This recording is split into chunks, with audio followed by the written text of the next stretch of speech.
Welcome. You are listening to Drifting Data.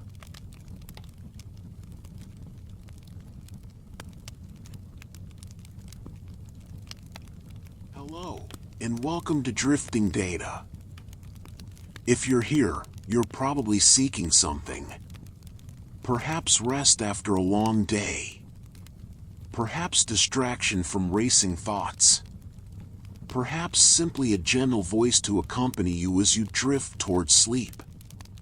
Whatever brought you here, you're welcome. There's no wrong way to experience this. You can listen intently, absorbing every word. Or you can let the words wash over you like waves, present but not demanding, there if you need them, background if you don't. Tonight, we're going to take a journey together. Not through space, but through time. Not through action and drama, but through something quieter, more intimate, more essential. We're going to explore the history of comfort. For as long as humans have existed, we have sought comfort. We have pursued ease in a world that often feels hard. We have created softness in a universe of stone. We have built refuges against cold, against darkness, against the countless discomforts that come with being alive in a physical body, in a challenging world. This is not a small thing. The pursuit of comfort has driven innovation, shaped cultures, determined how and where we live. It has consumed countless hours of human effort and creativity. It has been, in many ways, one of the central projects of human civilization, making life not just bearable, but pleasant. Not just survivable, but enjoyable. Over the next 2 hours, we'll travel from ancient Egypt to the present day. We'll discover how people 5,000 years ago sought rest at the end of their days. We'll explore medieval hearths and Renaissance gardens. We'll witness the Industrial Revolution transform comfort from luxury to expectation. We'll examine how the 20th century brought us comfort food, cozy culture, and the weekend. And we'll arrive at our own time, with its meditation apps and streaming services, its unprecedented access to comfort and its new forms of discomfort. Along the way, we'll encounter pillows and tea, Roman baths and soft fabrics, central heating and air conditioning, comfortable furniture and soothing music. We'll see how humans have been endlessly creative in their pursuit of ease. How we've learned from each generation and passed that knowledge forward, how comfort has been democratized and diversified until now, when more people have access to more forms of comfort than ever before in history. But this isn't just a recitation of facts and dates. This is a meditation on comfort itself, what it means, why it matters, how it shapes our lives. It's an invitation to think about your own relationship with comfort, to appreciate the comforts you have, to understand where they came from and the human ingenuity behind them. And it's designed to be, itself, a comfort. The pace is slow. The tone is gentle. There are no tests, no demands, nothing you need to remember or accomplish. Simply listen, rest, and let yourself be carried by the story of how humans have learned, across millennia, to be a little gentler with themselves and each other. So find yourself a comfortable position. Perhaps you're already lying down, ready for sleep. Perhaps you're sitting in a favorite chair, wrapped in a soft blanket.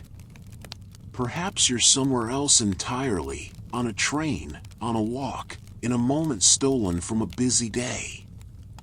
Wherever you are, whatever brought you here, you're in the right place. Take a deep breath. Let your shoulders drop. Feel the surface beneath you supporting your weight. You don't have to hold yourself up. You can let go, just a little, and be held. There's nowhere else you need to be right now. Nothing else you need to do. For these next 2 hours, or for however long you choose to stay, you can simply rest here, held by this story, connected to the long chain of humans who came before you, all seeking the same thing you seek, a moment of peace, a feeling of ease, the simple comfort of being alive without struggle, if only for a little while. This is Drifting Data. And this is the history of comfort. Let us begin where all comfort begins, at the very beginning, with the first humans who looked at the hard ground and imagined something softer.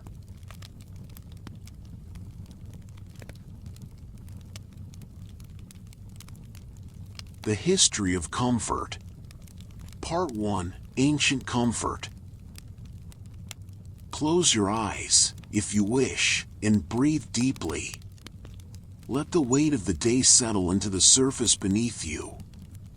Feel yourself sinking, softly, into this moment of rest.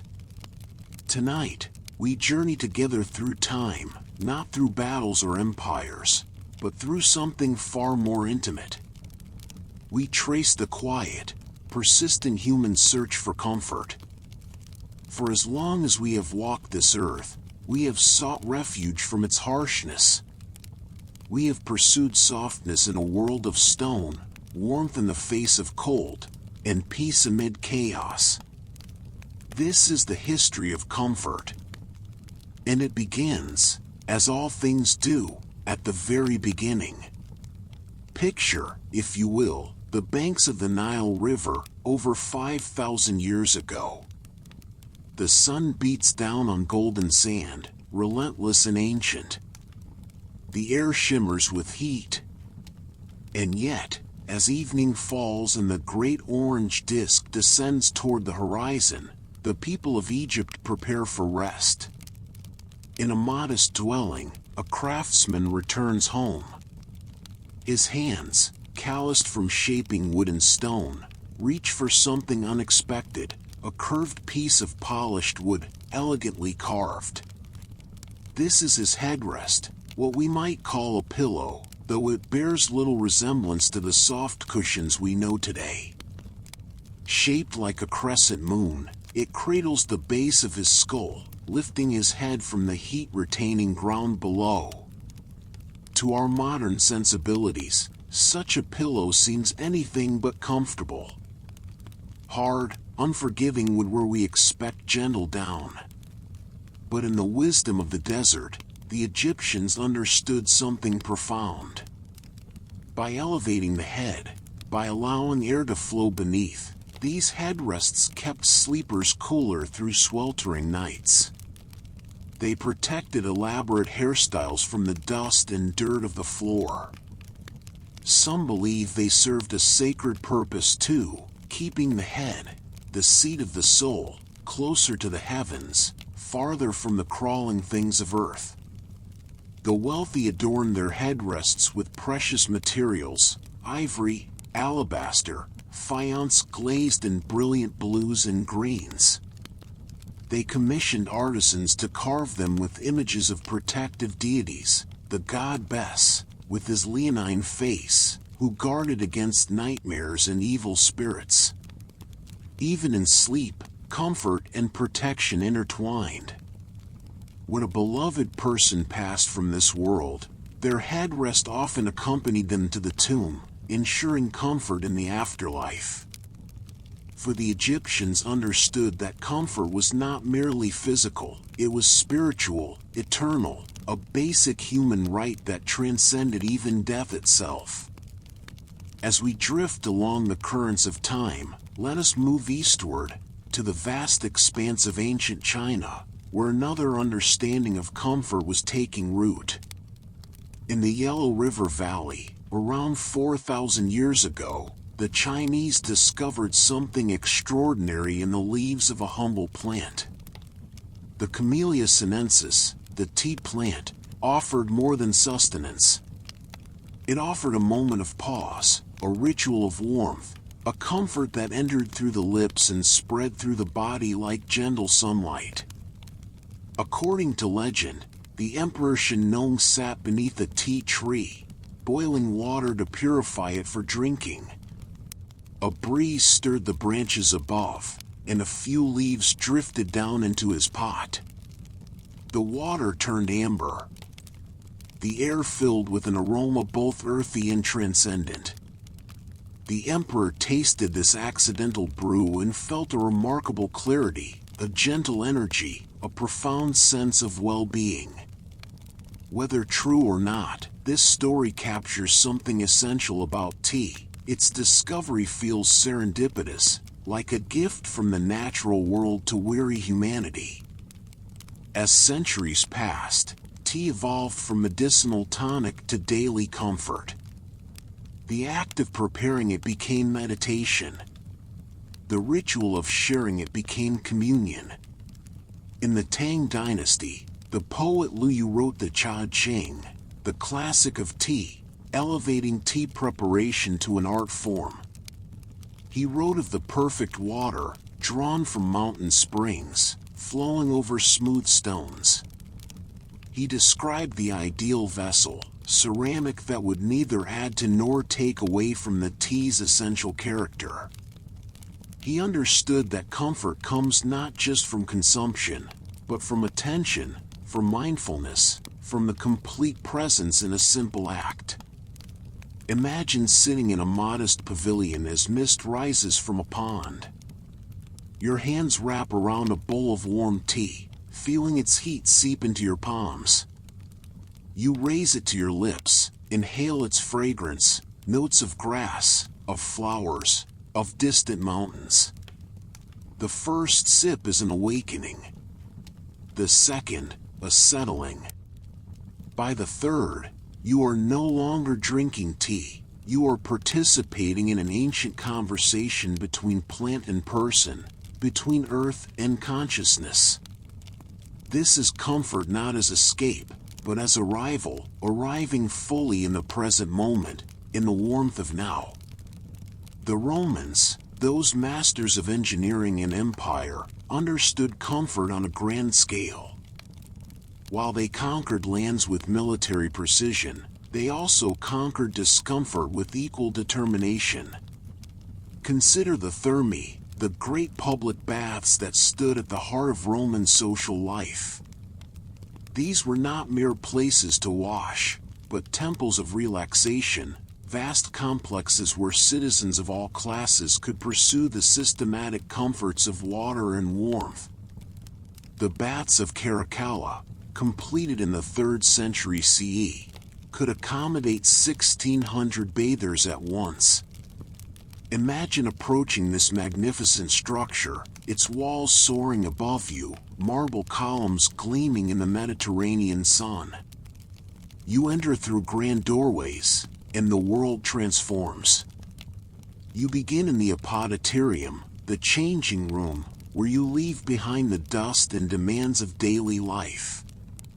Then to the tepidarium, the warm room, where your body gradually adjusts, your muscles beginning to unknot. The air grows heavy with steam, scented with olive oil and rose petals. Next, the caldarium, the hot room. Here, sweat beads on your skin, carrying away the tensions of the body. Slaves pour warm water over you. You scrape your skin with a strigil, removing oil and impurities, feeling lighter, cleaner, renewed. But the Romans understood that true comfort lies in contrast. From the heat, you might plunge into the frigidarium, the cold pool. The shock awakens every nerve, sends blood rushing through your veins. You emerge gasping, laughing, feeling more alive than you have in months. Beyond the baths themselves, the thermae offered gardens for walking, libraries for reading, gymnasiums for exercise, rooms for massage and conversation. Musicians played soft melodies. Poets recited verses. Friends debated philosophy while reclining on marble benches, still warm from the hypocaust, the ingenious underfloor heating system that channeled hot air from furnaces through spaces beneath the floor. The Romans didn't merely tolerate bathing, they elevated it to civic duty, to social ritual, to art form. To be Roman was to understand that comfort was not weakness but civilization itself, the mark of a people who had conquered not just lands, but also the discomforts of the physical world.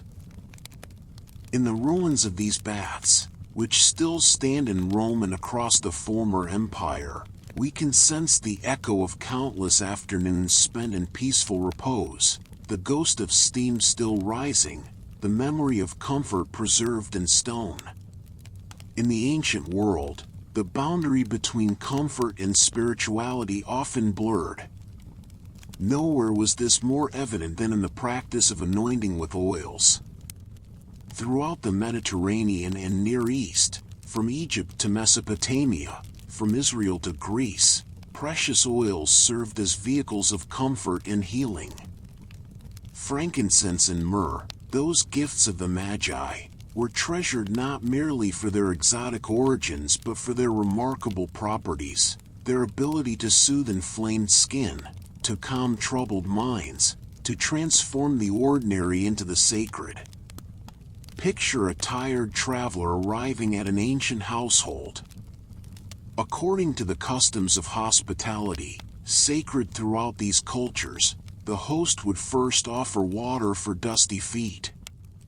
Then would come the oil, warm, fragrant, applied to the head and beard. This simple act said, "You are welcome here. Your discomfort matters to me. Let me help you feel human again." The process of creating these oils was itself an act of patience and care. Blossoms soaked in olive oil, their essences slowly infusing over weeks or months. Resins harvested from distant trees, dissolved and blended with precious carriers. Each bottle represented hours of labor, the knowledge passed down through generations of perfumers and healers. In temples, priests anointed statues of gods with these oils, a gesture that acknowledged even the divine appreciate comfort, appreciate care. In palaces, kings were anointed at their coronations, the oils signifying not just power but the responsibility to ensure the comfort and well-being of their people. The Hebrew Bible speaks of the oil of gladness, suggesting that these unguents brought more than physical relief, they brought joy, transformation, a lifting of the spirit along with the easing of the body. The Greeks massaged athletes with oil before competitions, understanding that comfort and performance were allies, not enemies. To smell these ancient fragrances, the deep, resinous notes of frankincense, the slightly bitter sweetness of myrrh, the clean brightness of olive oil, was to connect with something primal and profound. It was to remember that human beings are not just thinking creatures but sensory ones, and that true comfort engages not just the body but all the senses, all the dimensions of our being. As we journey through these ancient landscapes of comfort, we must visit one more crucial innovation, the development of textiles, a fabric that could wrap the body in softness. The earliest humans wore animal skins, practical but rough. Then, somewhere around 7,000 years ago, people began cultivating flax, processing it into linen fibers. They learned to spin these fibers into thread, to weave thread into cloth. This was revolutionary, the creation of softness where none had existed before. The Egyptians became masters of linen, producing fabrics so fine it was nearly transparent, so smooth it felt like water against the skin. In the dry heat of the Nile Valley, linen's breathability made it the perfect comfort fabric. The living wore it in simple tunics and elaborate pleated garments. The dead were wrapped in it, thousands of yards of linen bandages ensuring their comfort in eternity. In China, around 3000 BCE, sericulture began, the cultivation of silkworms and the production of silk. Legend credits the Empress Lezu with discovering silk when a cocoon fell from a mulberry tree into her tea.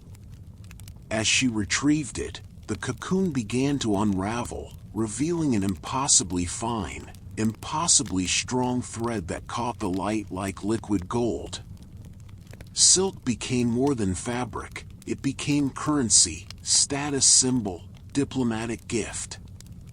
Entire trade routes, the famous Silk Roads, existed to transport this ultimate comfort material across continents. To wear silk was to wear luxury against your skin, to feel smoothness that seemed almost supernatural. In India, cotton cultivation began around the same time, offering a different kind of comfort, soft, absorbent, perfect for warm climates. The Indian subcontinent became famous for cottons so fine they were called woven wind, fabrics that combined durability with delicacy. These textiles transformed human comfort in profound ways.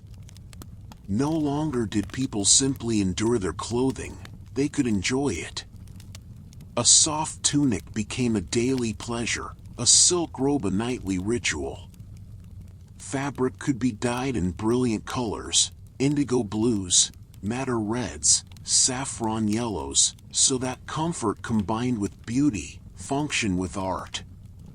In the ruins of ancient Pompeii, preserved by volcanic ash, archaeologists found textile remains, including a cushion, carefully sewn and stuffed, placed on a chair for comfort. This small object speaks volumes. Even 2,000 years ago, people didn't just sit, they sought to sit comfortably. They patted hard surfaces. They softened the edges of their world. One more element of ancient comfort deserves our attention, the use of herbs and plants not just for medicine, but for the simple pleasure they brought. The Romans scattered lavender on their floors, so that each footstep released its calming scent. The name itself comes from the Latin lavare, to wash, for lavender was added to bath water, its purple flowers floating on the surface, its aroma rising with the steam. The Greeks crowned themselves with wreaths of mint and thyme, not just for ceremony but because these herbs, crushed slightly by the heat of the body, released fragrances that cleared the mind and lifted the spirits. Mint leaves were chewed to freshen breath and settle upset stomachs, a small comfort, but significant in a world without modern dentistry or medicine. In ancient India, sandalwood paste was applied to the forehead, cooling the body and focusing the mind for meditation. The Buddha himself was said to have taught while seated beneath a Bodhi tree, in gardens where jasmine and lotus bloomed, understanding that comfort of the senses aids comfort of the soul. The ancient Egyptians burned incense in their temples and homes, frankincense to honor the gods, myrrh to purify spaces, kifi, a complex blend of 16 ingredients, to ease troubled sleep and invite pleasant dreams. These were not superstitions but sophisticated understanding that scent affects mood, that a pleasant aroma can transform a space from merely tolerable to genuinely comfortable. In China, the practice of burning incense evolved into an art called xiangdao, the way of fragrance. Special incense clocks measured time through different scented materials, so that one might wake not to an alarm but to the smell of sandalwood, transition to afternoon with aloes wood, and drift to sleep surrounded by the subtle sweetness of agarwood. Time itself became comfortable, marked not by harsh bells but by gentle, shifting aromas. These ancient peoples understood something we sometimes forget in our modern world, that comfort is multisensory. That true ease involves not just physical softness but also what we smell, what we taste, what we hear, and what we see. They crafted environments of comprehensive comfort, engaging all the senses in the pursuit of peace.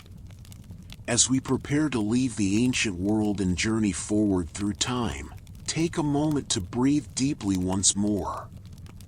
Feel the surface beneath you, how much softer it is than stone or packed earth. Notice the air around you, how much more controlled its temperature than the desert heat or mountain cold.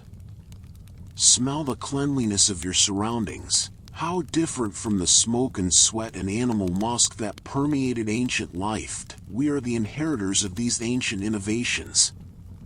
Every pillow, every cup of tea, every warm bath, every scented candle, every soft garment, each carries within it the accumulated wisdom of thousands of years of human beings pursuing the same goal, a moment of ease in a difficult world. The Egyptians taught us to elevate our rest, to seek coolness and cleanliness. The Chinese showed us that comfort can be found in simple rituals, in the complete presence of attention. The Romans demonstrated that comfort can be communal, civic, grand in scale yet intimate in experience. The peoples of the ancient world understood that plants and oils and fabrics could transform not just our physical state but our emotional and spiritual ones as well. As we move forward into the medieval world, we will see how these ancient innovations evolved, how new challenges brought new comforts, how humans continued their endless, beautiful quest to create pockets of peace amid the storms of existence. But for now, rest here a moment. Let the ancient world settle around you like a soft blanket. Feel the continuity of human experience. Thousands of years ago, someone just like you settled down to sleep, seeking the same comfort you seek now, finding it in the simple, profound ways we have explored together. The journey continues, but there is no rush. Comfort, after all, cannot be hurried. And so we prepare to move forward, from the ancient world into the medieval, but that is a journey for another breath, another moment. Let the images of ancient comfort linger, the curve of a wooden headrest, the steam rising from tea, the echo of laughter in a Roman bath, the scent of lavender crushed underfoot. These are not dead things from a dead past. They are living threads in the great tapestry of human comfort, connecting us to all who came before, to all who will come after. Rest now, in this knowledge. You are part of a story thousands of years old, and it continues with every comfortable breath you take.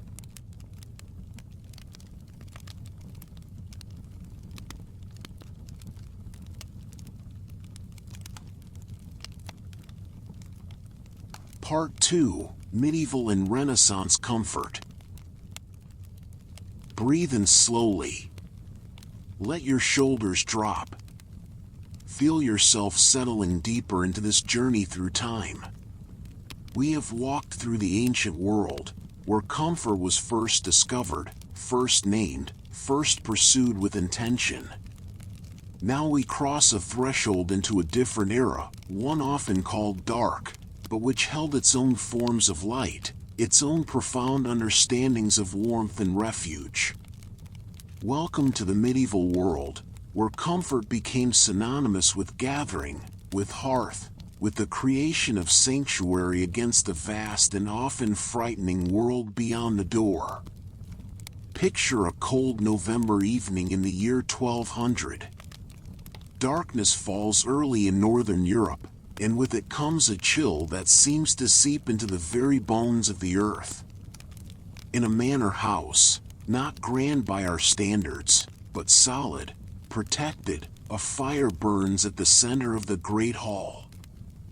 This is the hearth, and it is the beating heart of medieval comfort.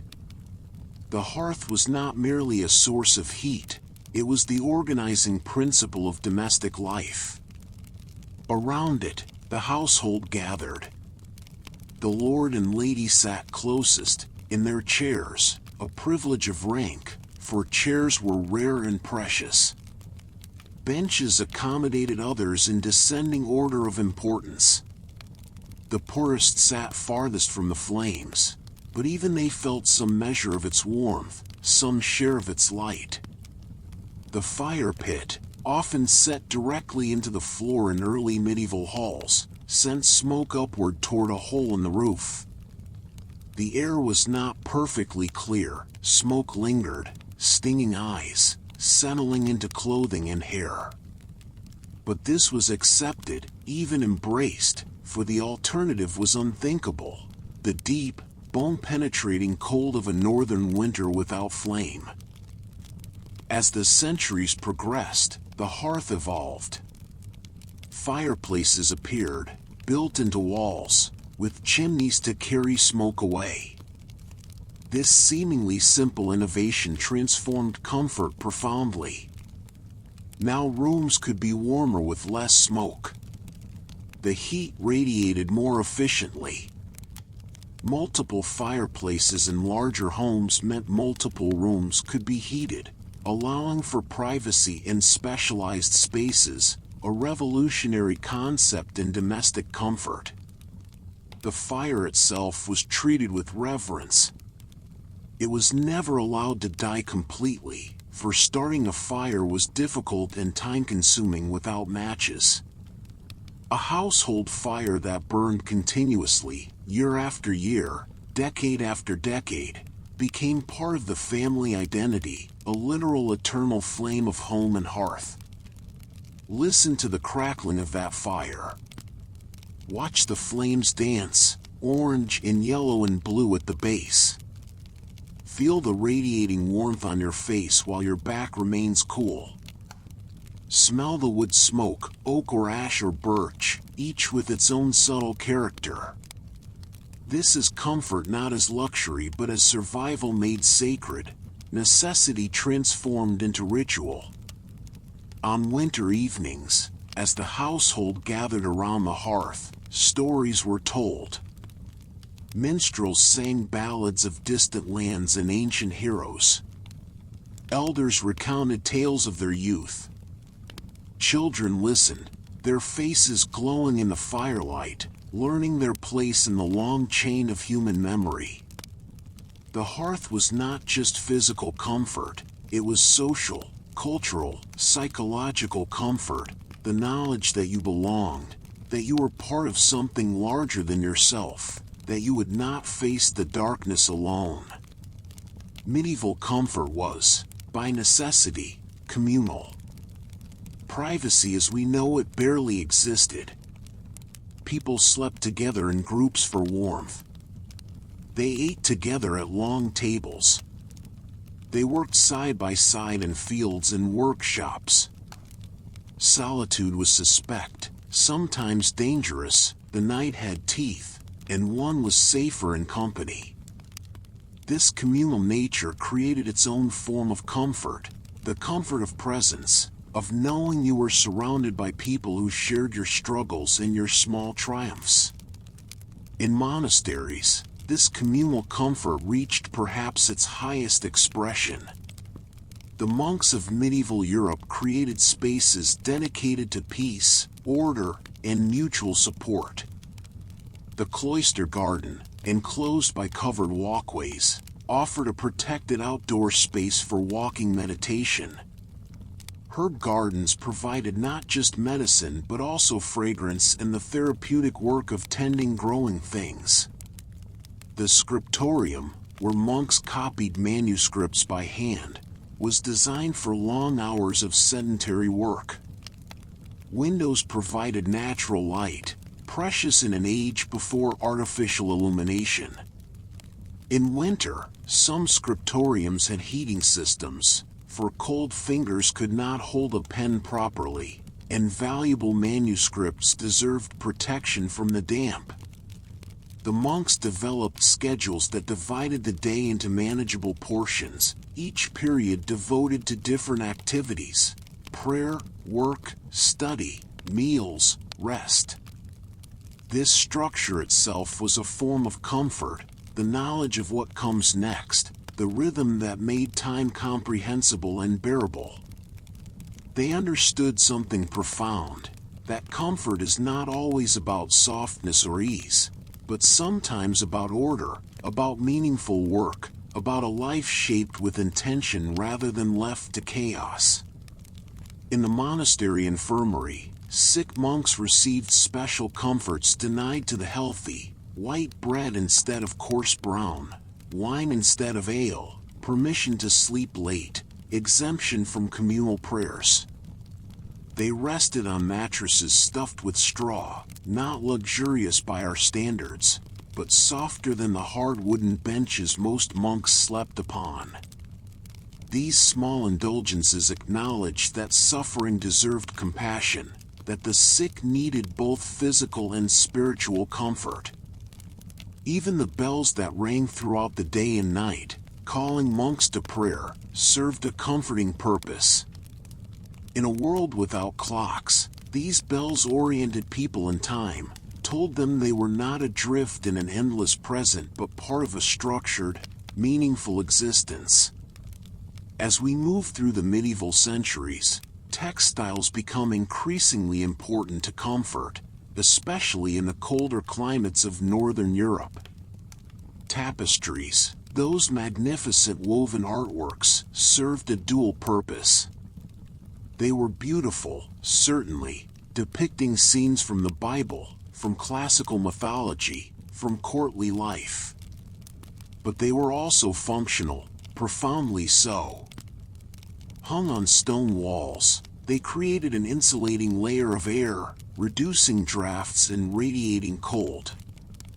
A well-tapestried hall could be significantly warmer than bare stone. Imagine running your hand along a tapestry's surface. Feel the texture of the wool, the intricate weaving that creates images from countless colored threads. The richest tapestries incorporated silk and even gold or silver thread, catching candlelight and seeming to glow from within. To sit in a tapestried chamber was to be surrounded by color and warmth, by stories woven into the very walls. Carpets, imported from the Islamic world and later produced in Europe, transformed floors. No longer did people walk on cold stone or packed earth, or rather, they still did, but the wealthy could place carpets on their floors, creating islands of warmth and softness. Initially, carpets were so precious they were placed on tables and walls rather than floors. To actually walk on such treasure seemed wasteful. But gradually, as production increased, the luxury of soft flooring became more accessible. Curtains around beds, those enclosed, fabric-draped spaces we see in medieval illustrations, were not just decorative. They created a warmer microclimate, trapping body heat and blocking drafts. A curtained bed was a room within a room, a private sanctuary in a communal world. When you drew those curtains closed, you created your own small universe, separate from the cold hall beyond. The wealthy dressed their beds with multiple layers, a straw mattress at the base, then a feather mattress atop it, then linen sheets, wool blankets, fur coverlets. This layering created remarkable insulation. A well-prepared bed could be comfortable even in a barely heated room. The process of getting into such a bed, burrowing down through its layers, was a nightly ritual of achieving warmth, of literally layering comfort around oneself. Even the poor pursued textile comfort within their means. A peasant family might share a single wool blanket, a precious possession passed down through generations, patched and repatched until it was more repair than original fabric. When winter came, everyone slept together under this communal covering, sharing body heat, sharing the only softness available to them. Medieval food culture offers another window into comfort of this era. In a world where famine was a real and recurring threat, food was both sustenance and profound pleasure, and certain foods became associated with comfort and celebration. Pottage, a thick stew of grains, vegetables, and sometimes meat, bubbled in cauldrons over hearth fires throughout Europe. This was the daily bread of millions, rarely the same 2 days running, made from whatever was available. But a good pottage, simmering for hours, filling the house with savory smells, was genuine comfort. The warmth of the bowl in your hands, the steam rising to your face, the feeling of fullness after eating, not hunger, that constant companion, but satisfaction. On feast days, comfort food reached new heights. Roasted meats, pies encased in elaborate pastry, dishes seasoned with expensive spices imported from the East. These spices, cinnamon, cloves, ginger, pepper, were valued not just for flavor but for their warming properties, their ability to make a cold body feel heated from within. Mulled wine and ale, warmed with spices and honey, served as both beverage and medicine. On a cold evening, a cup of hot spiced wine was comfort incarnate, the alcohol warming the blood, the spices tingling on the tongue, the sweetness soothing the spirit. The wealthy enjoyed elaborate subtleties, desserts shaped like castles or animals, colored with expensive dyes, presented as entertainment as much as food. But the comfort came not from complexity but from plenty, from the knowledge that tonight, at least, there would be enough. More than enough. The fear of hunger could rest. In monasteries, bread making was elevated to an art and a spiritual practice. The kneading of dough became meditation. The rising of yeast was seen as almost miraculous, life springing from seemingly inert materials. The smell of baking bread filled the monastery, a scent so universally comforting it became associated with divine providence. "Give us this day our daily bread." The prayer acknowledged that bread was not just sustenance but a fundamental comfort, a baseline requirement for a bearable life. As we move from the medieval period into the Renaissance, we witness an explosion of new thinking about comfort, space, and the good life.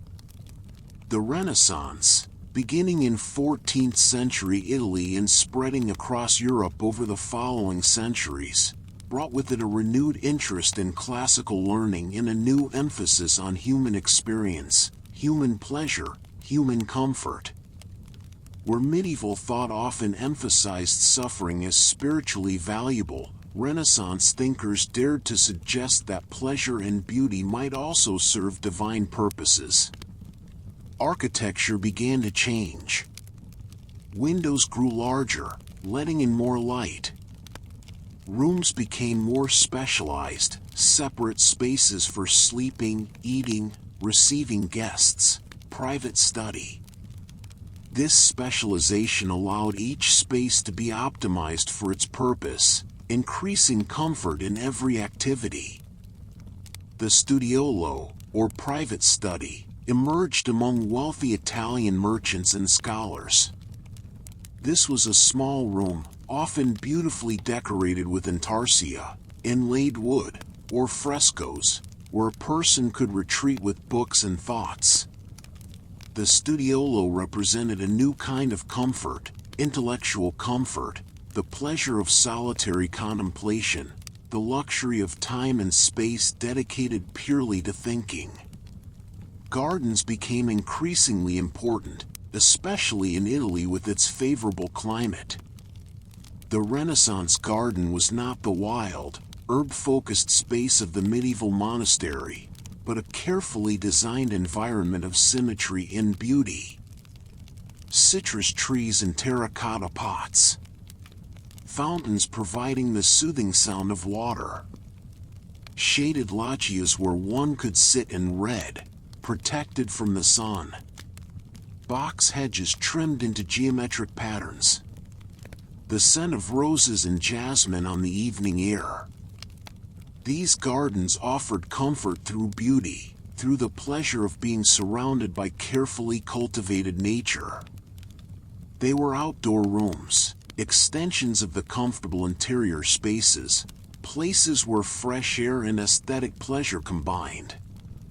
In Northern Europe, where outdoor gardens were less practical for much of the year, the Renaissance saw the development of more comfortable interior spaces. The Dutch and Flemish, in particular, became masters of domestic comfort.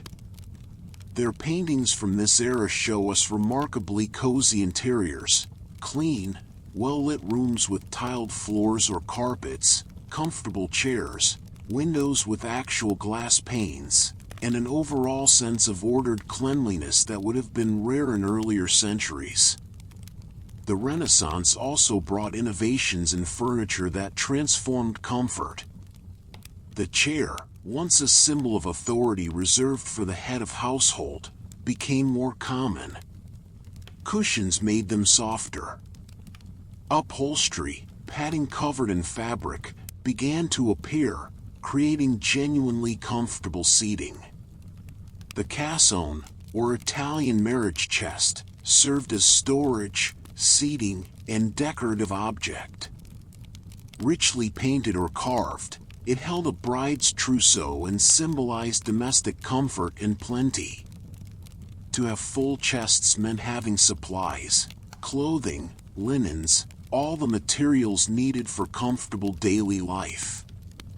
Tables no longer needed to be dismantled after each meal. Permanent dining tables meant that the ritual of eating could become more comfortable, less rushed, more social. Chairs could be arranged around them, creating a circle of comfort for conversation and shared food. Beds grew even more elaborate.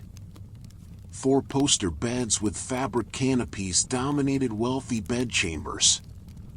These were status symbols, certainly, but also supremely practical. The canopy caught and held the warmth from bed curtains and body heat, creating a microclimate significantly warmer than the room itself.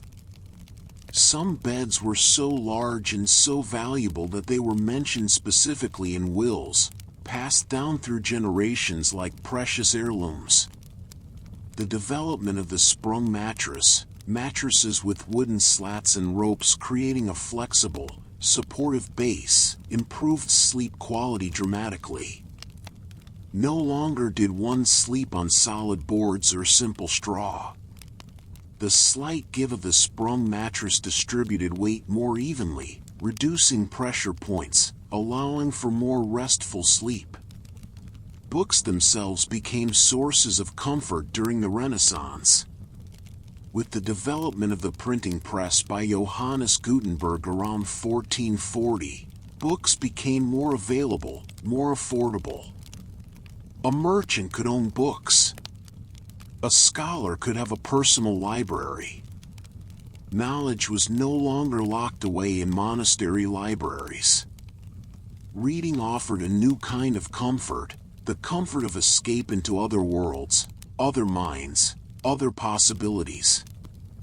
A cold winter evening could be spent traveling through the pages of a book, warmed by the fire, journeying to distant lands without leaving one's comfortable chair. The Renaissance saw the emergence of literature written specifically for entertainment and comfort.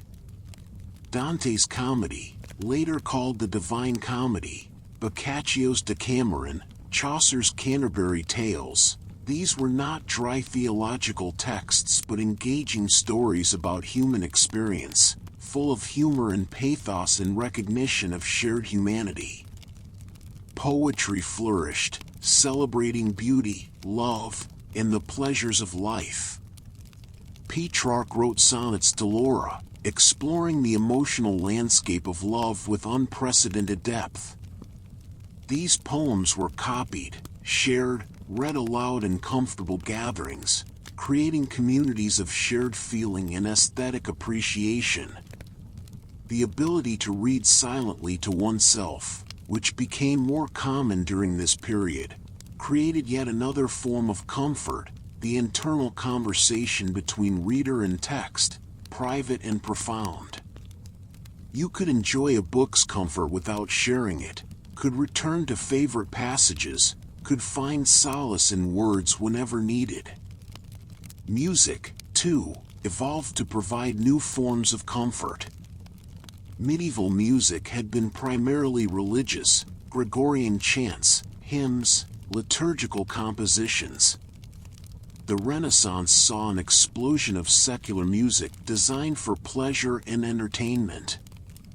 The madrigal, a secular vocal music composition, flourished especially in Italy and England. Groups of friends would gather to sing madrigals together, weaving their voices into complex harmonies. This was comfort through participation, through the pleasure of creating beauty together. Instruments became more sophisticated and more common in homes. The lute, with its gentle, intimate sound, was perfect for accompanying songs or playing alone in contemplative moments. The virginal, an early keyboard instrument, allowed for complex musical expression. Wealthy households employed musicians, but even modest homes might have a simple flute or recorder, instruments for making one's own comfort through melody. Music for dancing provided another form of social comfort, the pleasure of movement, of physical expression, of courting and flirtation conducted through formal patterns that everyone knew. The pavane, the galliard, the volta, these dances had rules, structures, but within those structures, immense pleasure was possible. Lullabies, passed down orally and increasingly written down during this period, speak to music's power to comfort. A mother singing to a restless child, her voice soft in the darkness, the melody simple and repetitive. This is comfort at its most fundamental, sound offering safety and love. As the Renaissance matured, new beverages arrived in Europe, each bringing its own form of comfort. Coffee, introduced from the Arab world, reached Venice by the early 17th century. The first European coffee houses opened, becoming centers of intellectual exchange and social comfort. Here, people gathered not around hearth fires but around the shared experience of this bitter, energizing brew. Coffee provided the comfort of alertness, of sharpened thinking, of animated conversation. It was the opposite of alcohol's dulling effect. Instead of softening the world, coffee sharpened it, and for many, this clarity was its own form of comfort.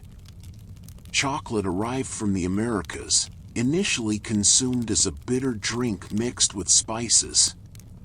The Spanish conquistadors encountered chocolate in Aztec Mexico, where it was reserved for nobility and warriors, valued for its energizing and aphrodisiac properties. Europeans added sugar, making it sweeter, and by the Renaissance, hot chocolate became a luxury drink associated with leisure and indulgence. Thick, rich, warming from within, hot chocolate was comfort you could taste, liquid satisfaction. Tea, though known to earlier traders, became more widely available in Europe by the late Renaissance. The British, in particular, would eventually make tea central to their culture, but even in these early days, tea offered a comfort similar to the ancient Chinese understanding, a moment of pause, a ritual of preparation and consumption, warmth in a cup. These beverages created new social rituals, new occasions for comfort. The afternoon coffee gathering. The morning chocolate served in bed, for the very wealthy. The tea shared between friends. Each drink carried not just its physical properties, stimulation, warmth, flavor, but also the social and ritual comforts of the occasion. Let us pause here, in the late Renaissance, and reflect on how far we have journeyed. From the hard wooden headrests of ancient Egypt, we have arrived at canopied beds with feather mattresses. From huddling around open fire pits, we have reached well-heated rooms with multiple fireplaces and glass windows. From rare, precious books, we have come to personal libraries and silent reading. From communal survival, we have evolved to individual comfort, specialized spaces, privacy as a luxury. And yet, the fundamental human desire remains unchanged. We still seek warmth against cold, softness against hardness, order against chaos, community against loneliness. The medieval peasant sharing a wool blanket and the Renaissance merchant in his comfortable studiolo pursued the same essential goal, a moment of peace, a feeling of safety, a space where the world's demands temporarily ceased. Take a deep breath. Let your body relax more fully. Notice the comforts surrounding you at this moment, the controlled temperature, the soft surface, the quiet or the gentle sounds of your environment. These comforts carry within them centuries of innovation and longing, the accumulated wisdom of generations who faced greater hardships and found ways to ease them. As we prepare to move forward into the modern era, into the Industrial Revolution and the explosion of consumer comfort it brought, remember the simple pleasures we have encountered: firelight on faces, the smell of baking bread, the warmth of shared blankets, the beauty of tapestries, the taste of spiced wine, the sound of lullabies, the comfort of books. These have not disappeared. They remain available to us, these ancient forms of comfort, even as new ones emerge. The hearth has become the television screen, the gathering place of modern families. The communal meal persists, even in changed forms. We still find comfort in warmth, in beauty, in shared stories, in the ritual of special beverages. The thread is unbroken. It continues. And so do we, in our endless, beautiful pursuit of comfort. Rest here a moment longer in the Renaissance, in this age of awakening to beauty and pleasure, before we move forward into the age of invention, into the world where comfort would be industrialized, democratized, revolutionized. But that transformation lies ahead. For now, picture a comfortable room in Florence in 1550. Sunlight through glass windows. Books on a shelf. A lute waiting to be played. A cup of chocolate cooling on a table. Outside, a garden where roses bloom. Inside, warmth and quiet and the profound comfort of a world carefully arranged for human pleasure. This is what the Renaissance gave us: permission to pursue comfort without guilt, beauty without apology. The good life is a worthy goal. Breathe it in. Let it settle. The journey continues, but there is no hurry. Comfort, remember, cannot be rushed.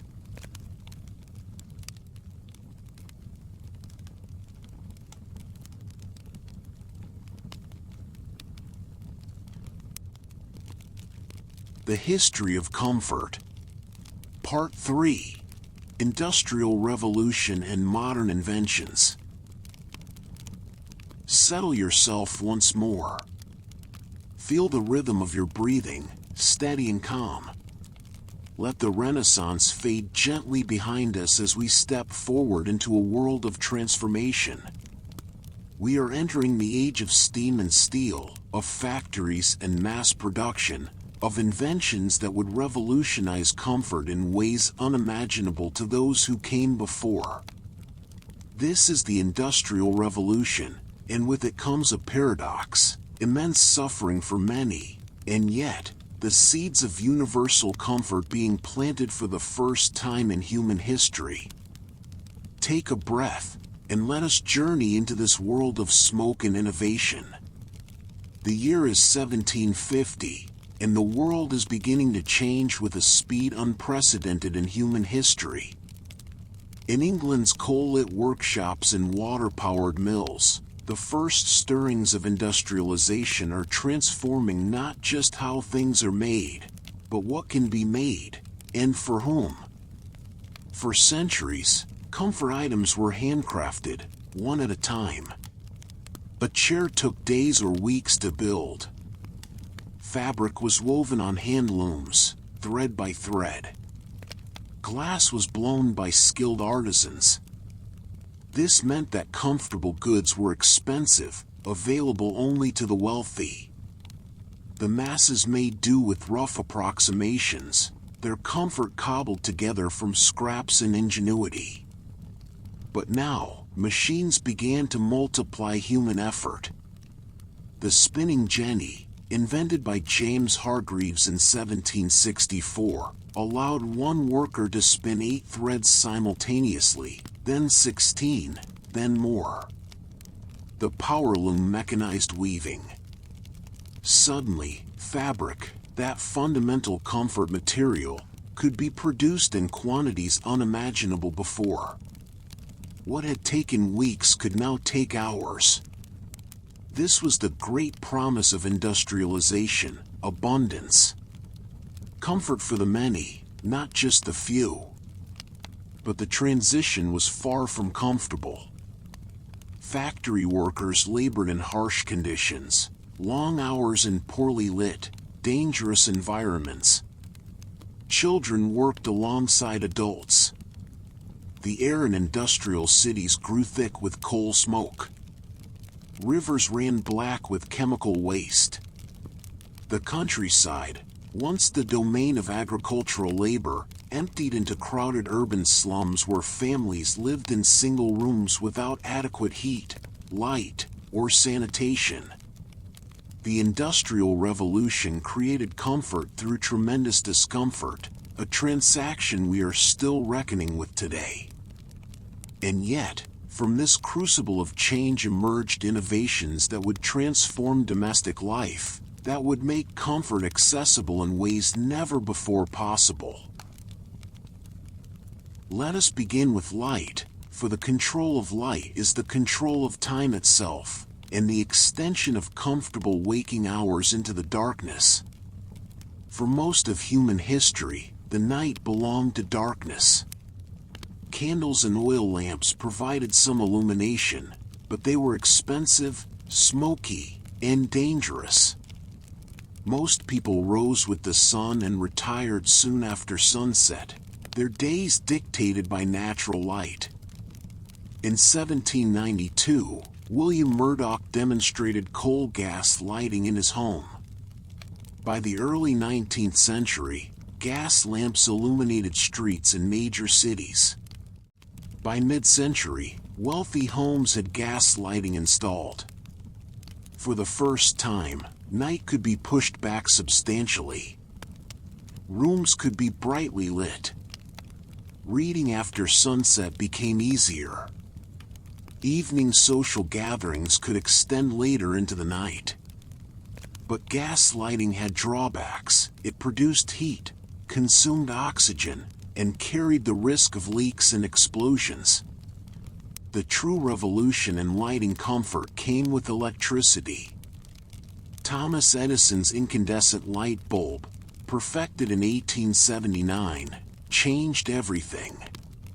Electric light was clean, cool, safe, and controllable. By the turn of the 20th century, electric lighting was spreading through cities and, gradually, into homes. Imagine the transformation: a house that had been dim and shadowy, constrained by the limits of candles and lamps, suddenly flooded with clean, bright light at the flip of a switch. You could read anywhere, anytime.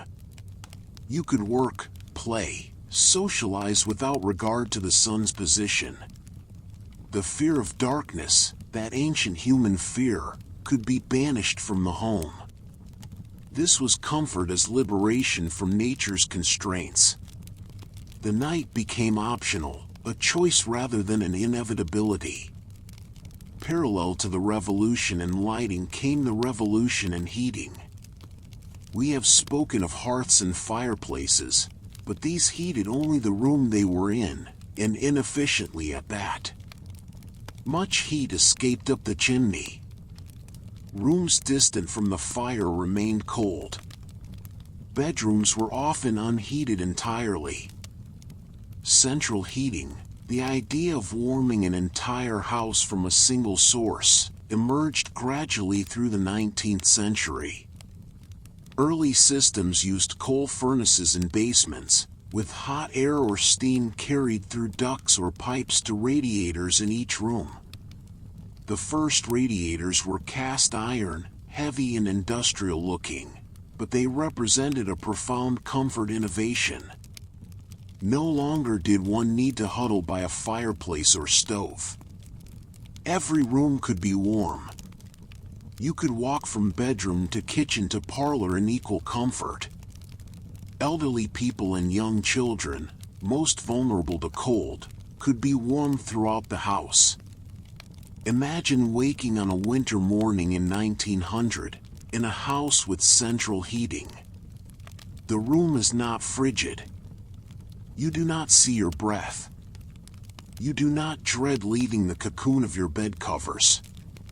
The house has been gently, evenly warmed all night. This was luxury beyond the dreams of medieval nobles shivering in their castles. By the mid-20th century, forced air heating systems with thermostats allowed precise temperature control. You set a number, 68 degrees, 70 degrees, and the house maintained it automatically. Comfort became a setting, a choice, a simple adjustment rather than a constant battle against cold. In warmer climates, the challenge was opposite, not staying warm but staying cool. Air conditioning, invented by Willis Carrier in 1902 and gradually refined and made accessible over the following decades, allowed control of temperature in both directions. By mid-century, air-conditioned homes became common in hot regions, transforming comfort and even settlement patterns. Places that had been barely habitable in summer became year-round residences. Cities in the American South and Southwest grew explosively once air conditioning made them comfortable. The conquest of temperature, both hot and cold, represented perhaps the single greatest comfort achievement of the industrial age. Human beings had always been at the mercy of climate. Now, inside our homes at least, we could create our own climate, customized to our preference. The Victorian era, spanning much of the 19th century, saw an explosion of furniture innovation and domestic comfort refinement. The Victorian home became a temple of comfort, particularly for the rising middle class who could now afford goods once reserved for the wealthy. The upholstered armchair reached new heights of comfort. Deep springs, layers of padding, and rich fabrics created chairs you could sink into, chairs that embraced you. The wingback chair, with its high sides designed to block drafts, offered a personal sanctuary within a room. The reclining chair emerged, allowing various postures beyond simple sitting. The sofa, or couch, evolved from a formal piece of furniture into a place of genuine relaxation. Victorian sofas were often overstuffed, deeply tufted, with multiple pillows and cushions. The chaise longue, literally long chair, invited reclining, almost but not quite lying down, a posture between alertness and sleep that was perfect for reading or gentle conversation. Victorians filled their homes with comfort-oriented furniture, footstools to elevate tired feet, ottomans for additional seating or leg support, poofs and cushions scattered about. The goal was to create environments where every activity had appropriate, comfortable support. Beds, too, reached new levels of sophistication. The metal bed frame replaced wood in many homes, less susceptible to bedbugs. Mattresses used inner springs, creating support that adjusted to body shape. Multiple pillows became standard, not just one. The bed became less a simple sleeping platform and more a complex system engineered for optimal rest. Pajamas, loose, comfortable garments designed specifically for sleeping, became standard sleep attire, replacing the practice of sleeping naked or in daytime undergarments. Here was clothing designed purely for comfort, with no other purpose than to make sleep more pleasant. The bathroom, that most private of spaces, underwent dramatic transformation during this era. For most of history, bathing was infrequent, difficult, and often communal. Water had to be heated laboriously over fires and carried in buckets to tubs.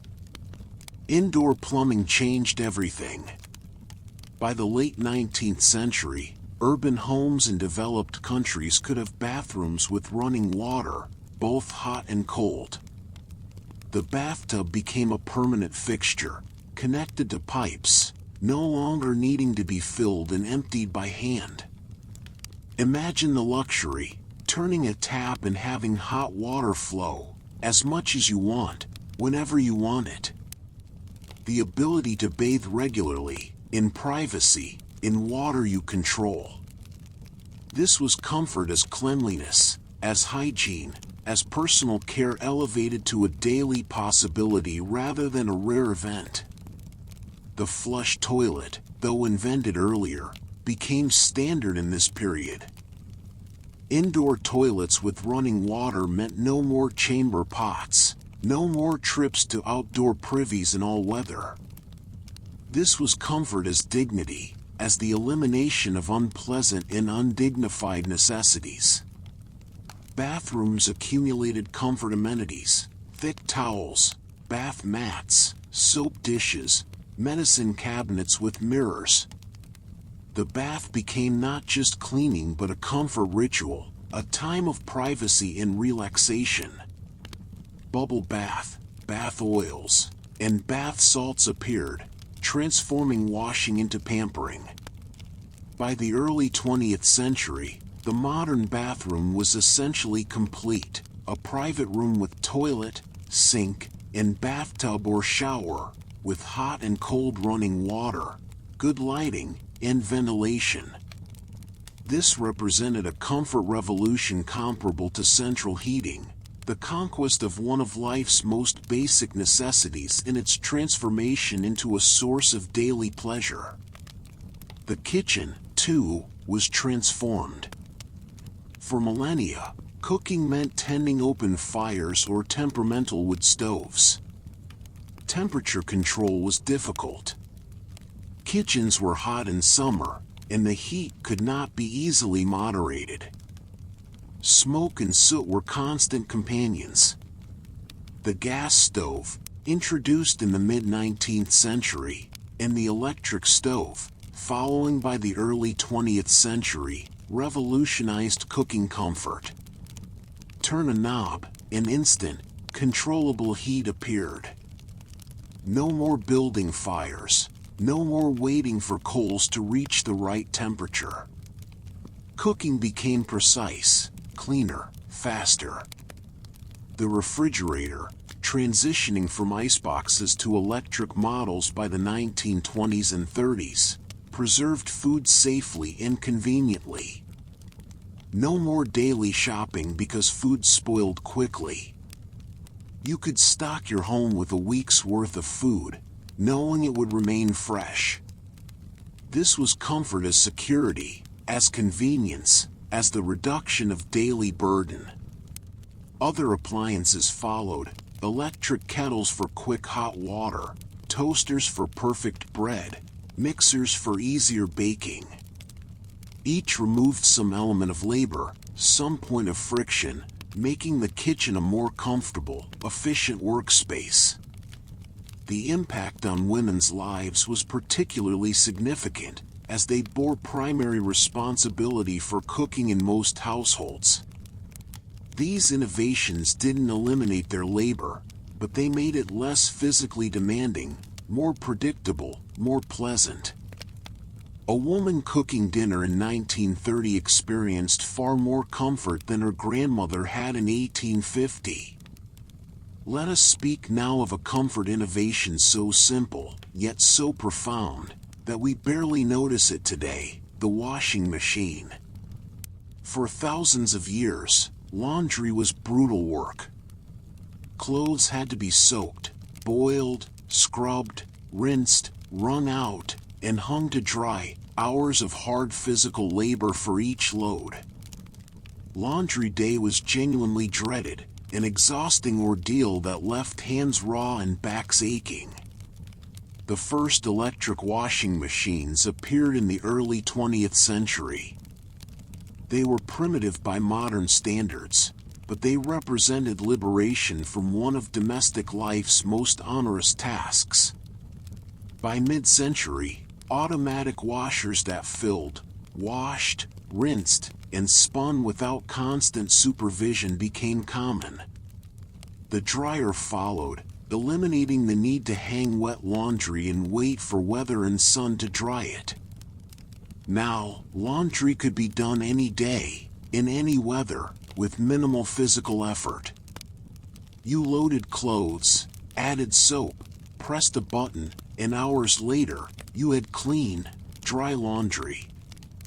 This might seem mundane, but for those who had done laundry the old way, it was miraculous. It represented the reclamation of hours of time and energy every week. It was comfort as the liberation from drudgery, as technology creating leisure where there had been only labor.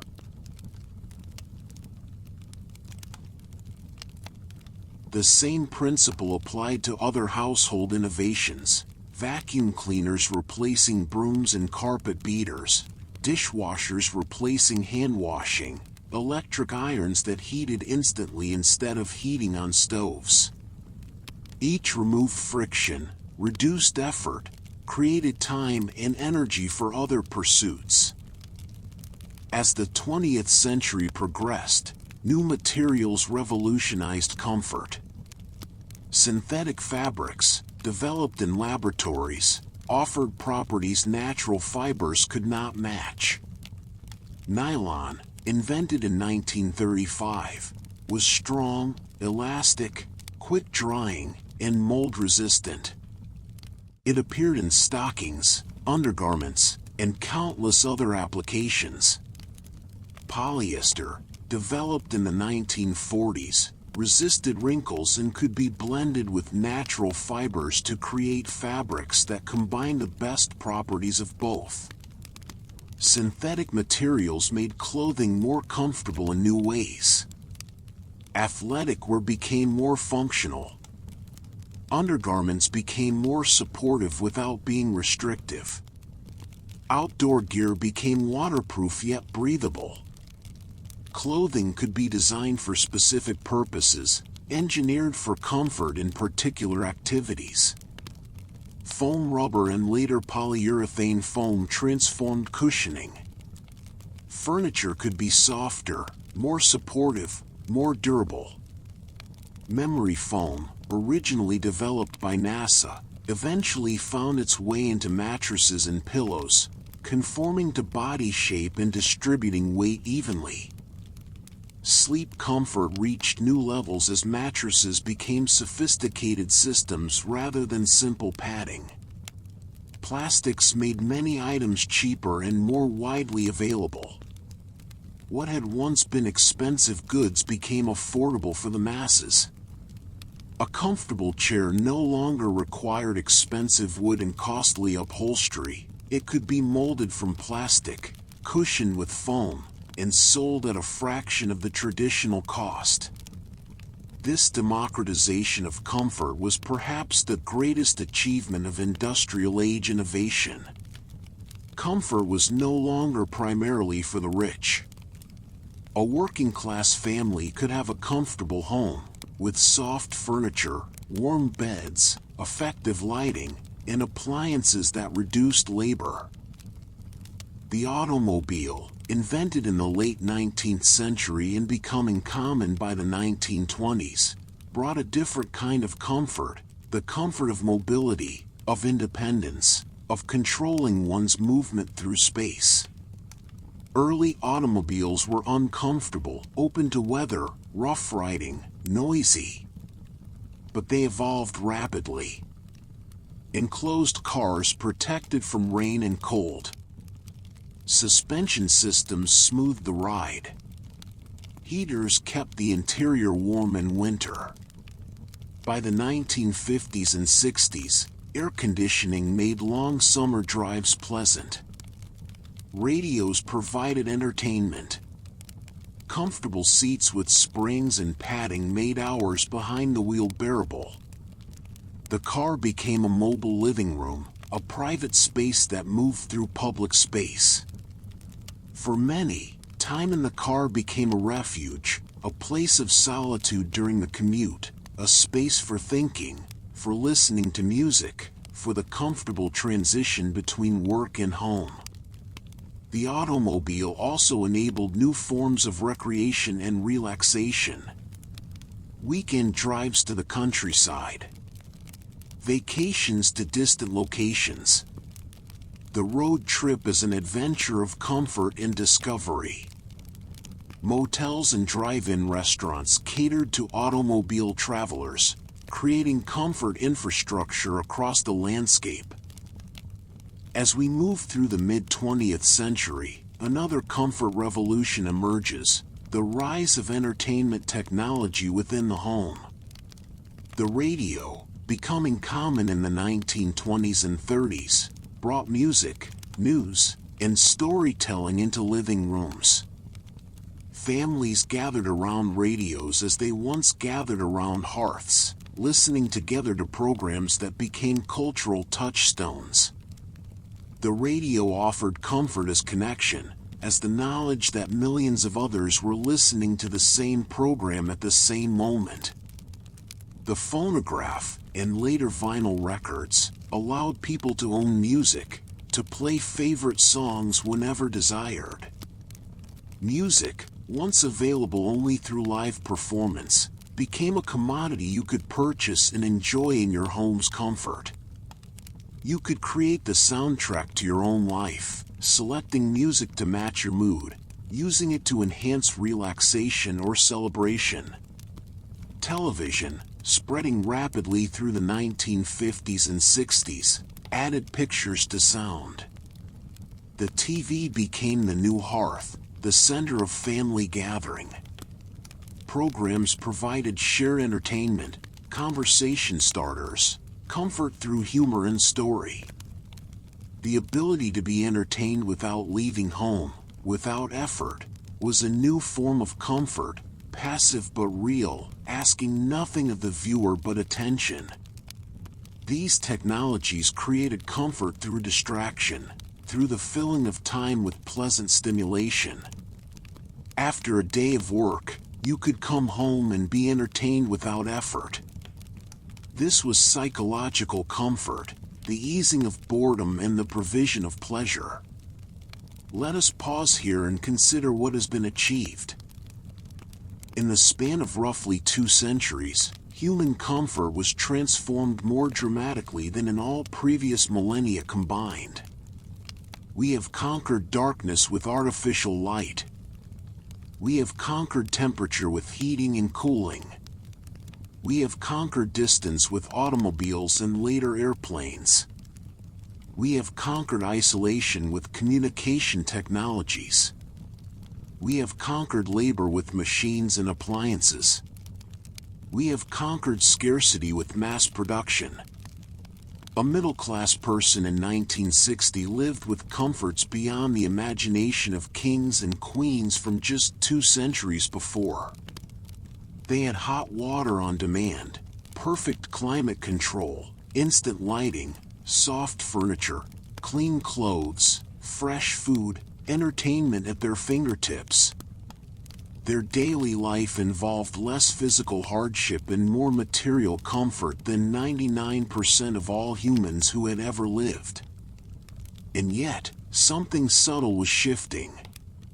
As comfort became more available, more effortless, questions began to emerge. If comfort is so accessible, why are people not perfectly content? If material needs are met, why does unease persist? The very success of the comfort revolution revealed that comfort is more complex than the absence of physical hardship. But we are getting ahead of ourselves.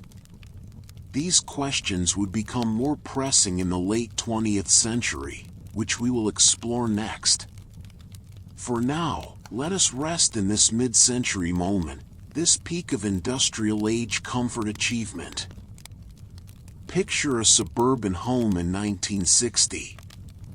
A neat lawn, a two-car garage, a television antenna on the roof.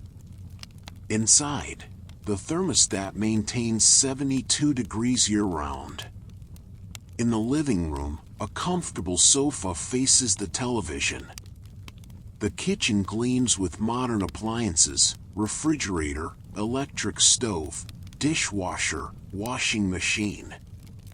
Upstairs, bedrooms have soft carpeting, comfortable beds with inner spring mattresses. The bathroom has a tiled shower, plentiful hot water, thick towels. This is comfort as system, as infrastructure, as the basic expectation of modern life. It is no longer special, it is normal. And therein lies both triumph and paradox.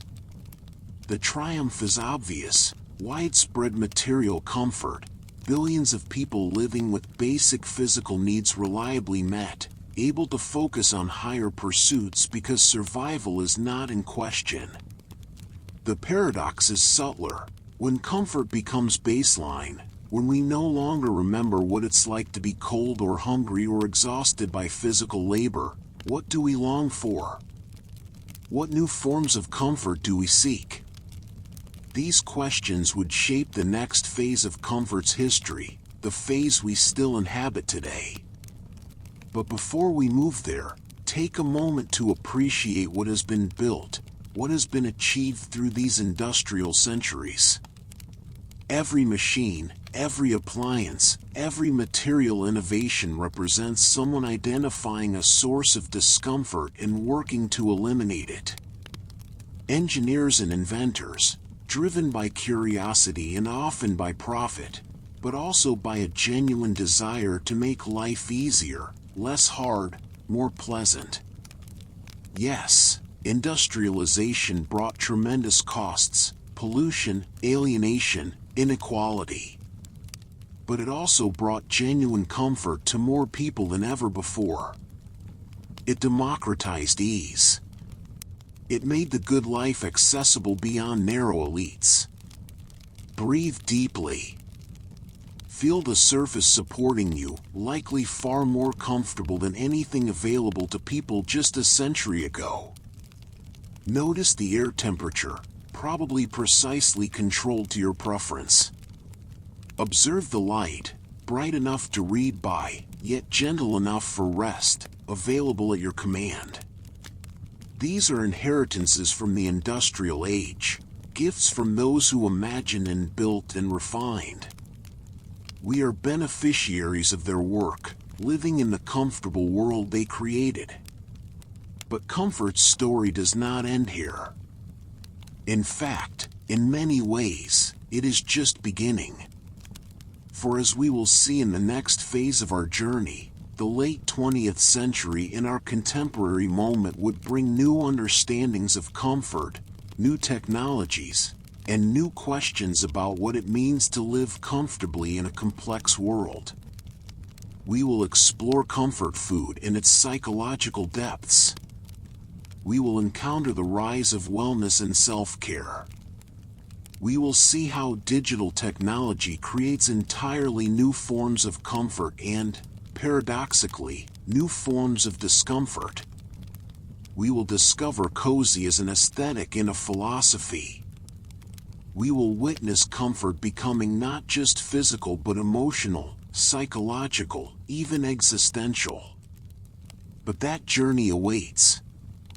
For now, rest in this industrial moment, this age of engineering and mass production, when comfort became something everyone could aspire to, when the material basis for the good life became broadly achievable for the first time in human history.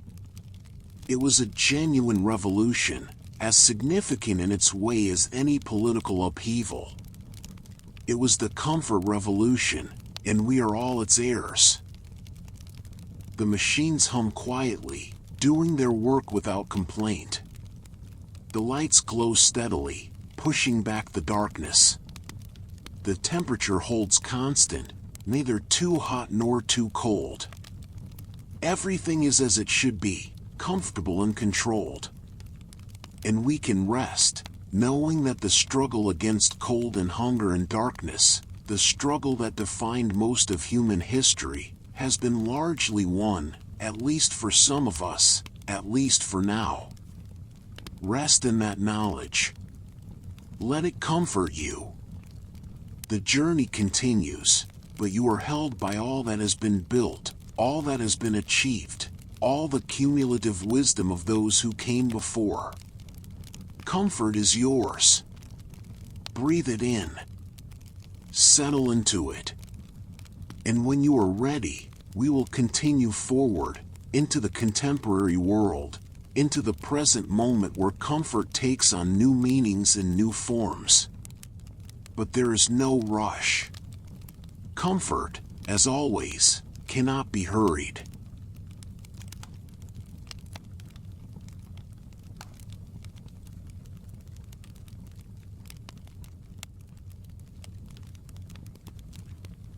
Part 4. 20th Century Comforts. Breathe in slowly, and let yourself settle. We have traveled through millennia, witnessing the transformation of comfort from rare luxury to common expectation. Now we enter the 20th century proper, not the industrial innovations we've just explored, but the cultural, psychological, and emotional dimensions of comfort that flourished as material abundance grew. This is the era when comfort became not just a physical state but a feeling, an aesthetic, a philosophy of living. Let us explore this gentler, more intimate landscape together. We begin with something deeply personal, almost primal in its comfort: food. Not just food as sustenance, but food as emotional support, as psychological balm, as what we have come to call comfort food. The term itself didn't enter common usage until the 1960s, but the concept is ancient. Throughout history, certain foods have been associated with home, with safety, with being cared for. But in the 20th century, particularly in America, comfort food became a distinct category, a recognized need, an acknowledged part of the emotional landscape. What makes food comforting? Often, its association with childhood, with simpler times, with being loved. A mother's chicken soup when you were sick. Your grandmother's apple pie, the smell filling the house. Macaroni and cheese, creamy and warm, the food of easy Saturday afternoons.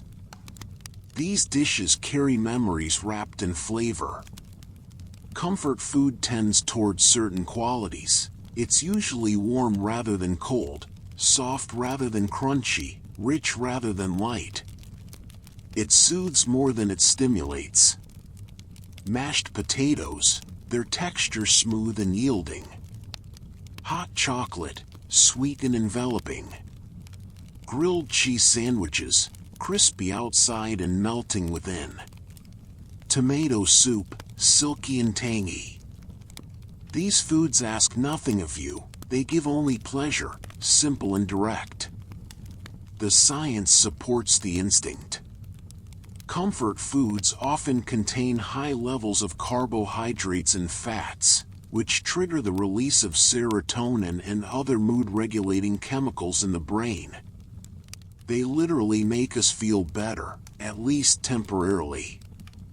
The warmth of hot food raises body temperature slightly, creating physical sensations of well-being. The act of eating itself, especially eating familiar, beloved foods, activates memory and emotion centers in the brain, connecting us to positive past experiences.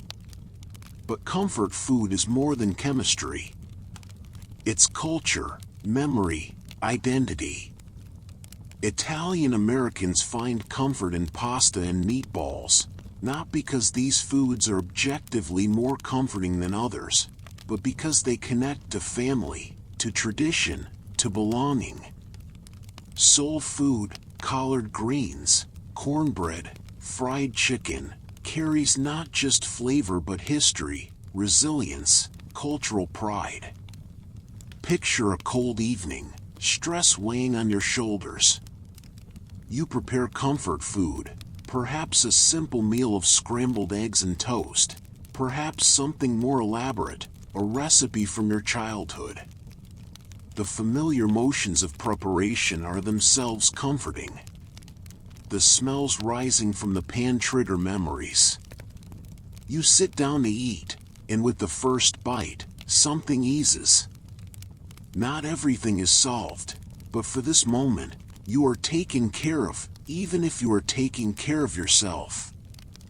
This is comfort food's gift. It provides emotional support through physical means, bridging the gap between body and mind, proving that sometimes the simplest comforts are the most profound. The 20th century also saw the rise of what we might call cozy culture, the deliberate cultivation of domestic spaces and practices designed to maximize psychological comfort and feelings of safety, warmth, and contentment. The Danish concept of hygge, though ancient in origin, gained international attention in the early 21st century, but the practices it describes flourished throughout the 20th century across Northern Europe and beyond. Hygge is difficult to translate precisely, but it encompasses coziness, contentment, well-being, the feeling of being perfectly comfortable and at ease. Hygge involves specific practices, lighting candles rather than harsh overhead lights, creating soft, warm illumination that soothes rather than stimulates. Wrapping in soft blankets, preferably while drinking something warm, tea, coffee, hot chocolate. Gathering with close friends or family for unhurried conversation. Reading in comfortable chairs. Playing board games by lamplight. These are intentional acts of comfort creation, the deliberate construction of cozy moments. The Scandinavians, facing long, dark winters, became experts in creating indoor comfort that compensates for harsh external conditions. Their homes feature warm wood, soft textiles, efficient heating, and designs that maximize natural light during short winter days. Candles burn constantly, their flickering flames creating visual warmth.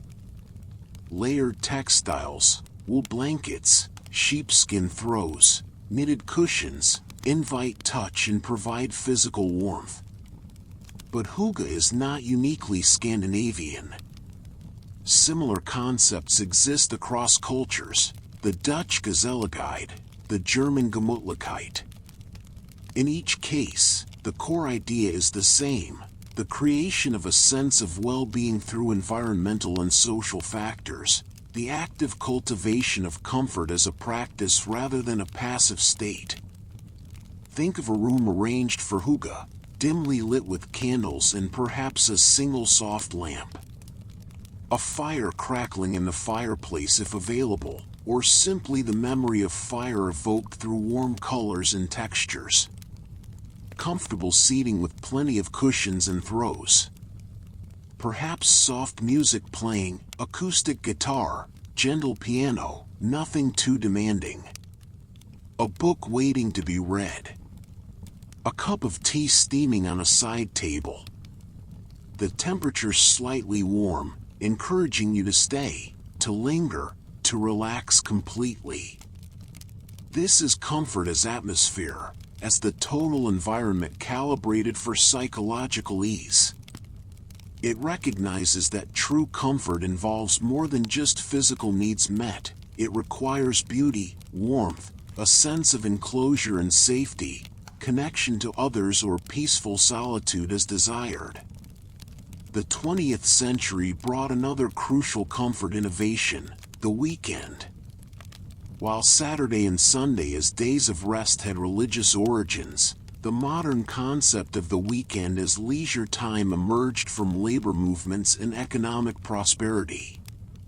By mid-century in developed nations, the 5-day work week became standard. This meant reliable, regular time for rest and recreation. The weekend became sacred, a protected time for comfort, for activities undertaken purely for pleasure. Sunday mornings evolved into a particular form of comfort ritual. Sleeping late, a luxury once impossible for most people. Leisurely breakfasts, pancakes, fresh coffee, the newspaper spread across the table. Perhaps breakfast in bed, the ultimate lazy luxury. No hurry, no pressure, just the gentle unfolding of unhurried time. The weekend allowed for hobbies, for creative pursuits engaged in purely for their own sake. Gardening on Saturday afternoon, hands in soil, creating beauty and growth. Building model ships or trains, the precise, focused work that quiets the mind. Baking bread, the therapeutic kneading of dough, the satisfaction of creating something useful and delicious. Painting, knitting, woodworking, these activities provide the comfort of absorption, of being fully present in satisfying work that demands nothing beyond itself. Weekend trips became possible, drives to the countryside, visits to the beach, escapes from daily routine. The development of national and state parks, particularly in America, created destinations specifically for recreation and natural comfort. Camping combined adventure with comfort, sleeping under stars but with sleeping bags, portable stoves, modern equipment that made nature accessible without total hardship. The weekend also meant time for social comfort, hosting friends for dinner, attending parties, sharing meals and conversation without the pressure of work looming the next morning. These social connections, made possible by leisure time, provided psychological comfort, the reassurance of community and belonging. As the century progressed, leisure activities diversified, and new forms of entertainment comfort emerged. The movie theater became a palace of escapism, a dark, comfortable space where you could forget your own life for a few hours and live through characters on screen. Picture entering a theater, the anticipation, the smell of popcorn, finding your seat as lights dim. The screen lights up, and for the next 2 hours, you are transported. You laugh, cry, fear, triumph, all without personal risk, all from the safety of a comfortable seat. This is comfort as emotional exercise, as the controlled experience of intense feelings without real-world consequences. Drive-in theaters added another dimension, the comfort of your own car, the privacy it provided, the casualness of watching movies in pajamas if you wanted. Families could bring small children who might fall asleep in the back seat. Couples could enjoy privacy. The drive-in merged automobile comfort with entertainment, creating a uniquely American form of leisure. Television, of course, brought entertainment directly into homes, but we have touched on this already. What deserves attention here is how television viewing itself became a comfort ritual. TV dinners, introduced in the 1950s, allowed eating while watching, combining food comfort with entertainment comfort. Favorite shows became appointment viewing. Everyone gathered at the same time each week, sharing the experience even while in separate homes. Later, the VCR and eventually streaming services would transform this further, allowing complete control over when and what to watch, making entertainment comfort entirely customizable. But something was lost too: the shared cultural experience, the water cooler conversations about last night's episode. Comfort, it turns out, sometimes requires community, even as it also sometimes requires solitude. The bedroom underwent its own comfort revolution during this era, becoming not just a place to sleep but a personal sanctuary, a refuge from the world. The concept of bedroom as retreat seems obvious now, but for most of history, bedrooms were simply places to sleep, often shared with multiple people. Privacy was rare. The bedroom is a personal space, decorated according to individual taste, designed for maximum comfort and reflection of self, emerged primarily in the 20th century middle class. People began investing in quality mattresses, recognizing that a third of life is spent sleeping, that sleep quality affects everything else. The box spring and mattress combination became standard, providing support and comfort. Pillow selection became a personal science: firm or soft, down or synthetic, the perfect pillow for your sleeping position. Bedding became luxurious and personal. Thread count entered the vocabulary. Higher numbers meant softer, more comfortable sheets.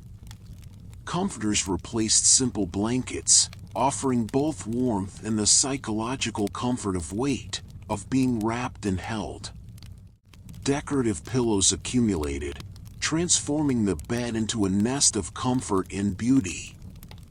Bedroom climate control received special attention. Blackout curtains blocked unwanted light. White noise machines or fans provided consistent, soothing sound that masked disruptive noises. Some preferred cool rooms with heavy blankets, finding comfort in the contrast.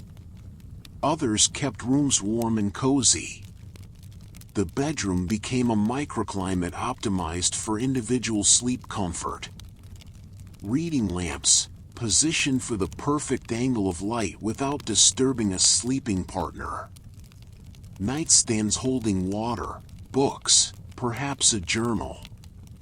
Alarm clocks that woke you gently with gradually increasing light or soft sounds rather than jarring buzzing.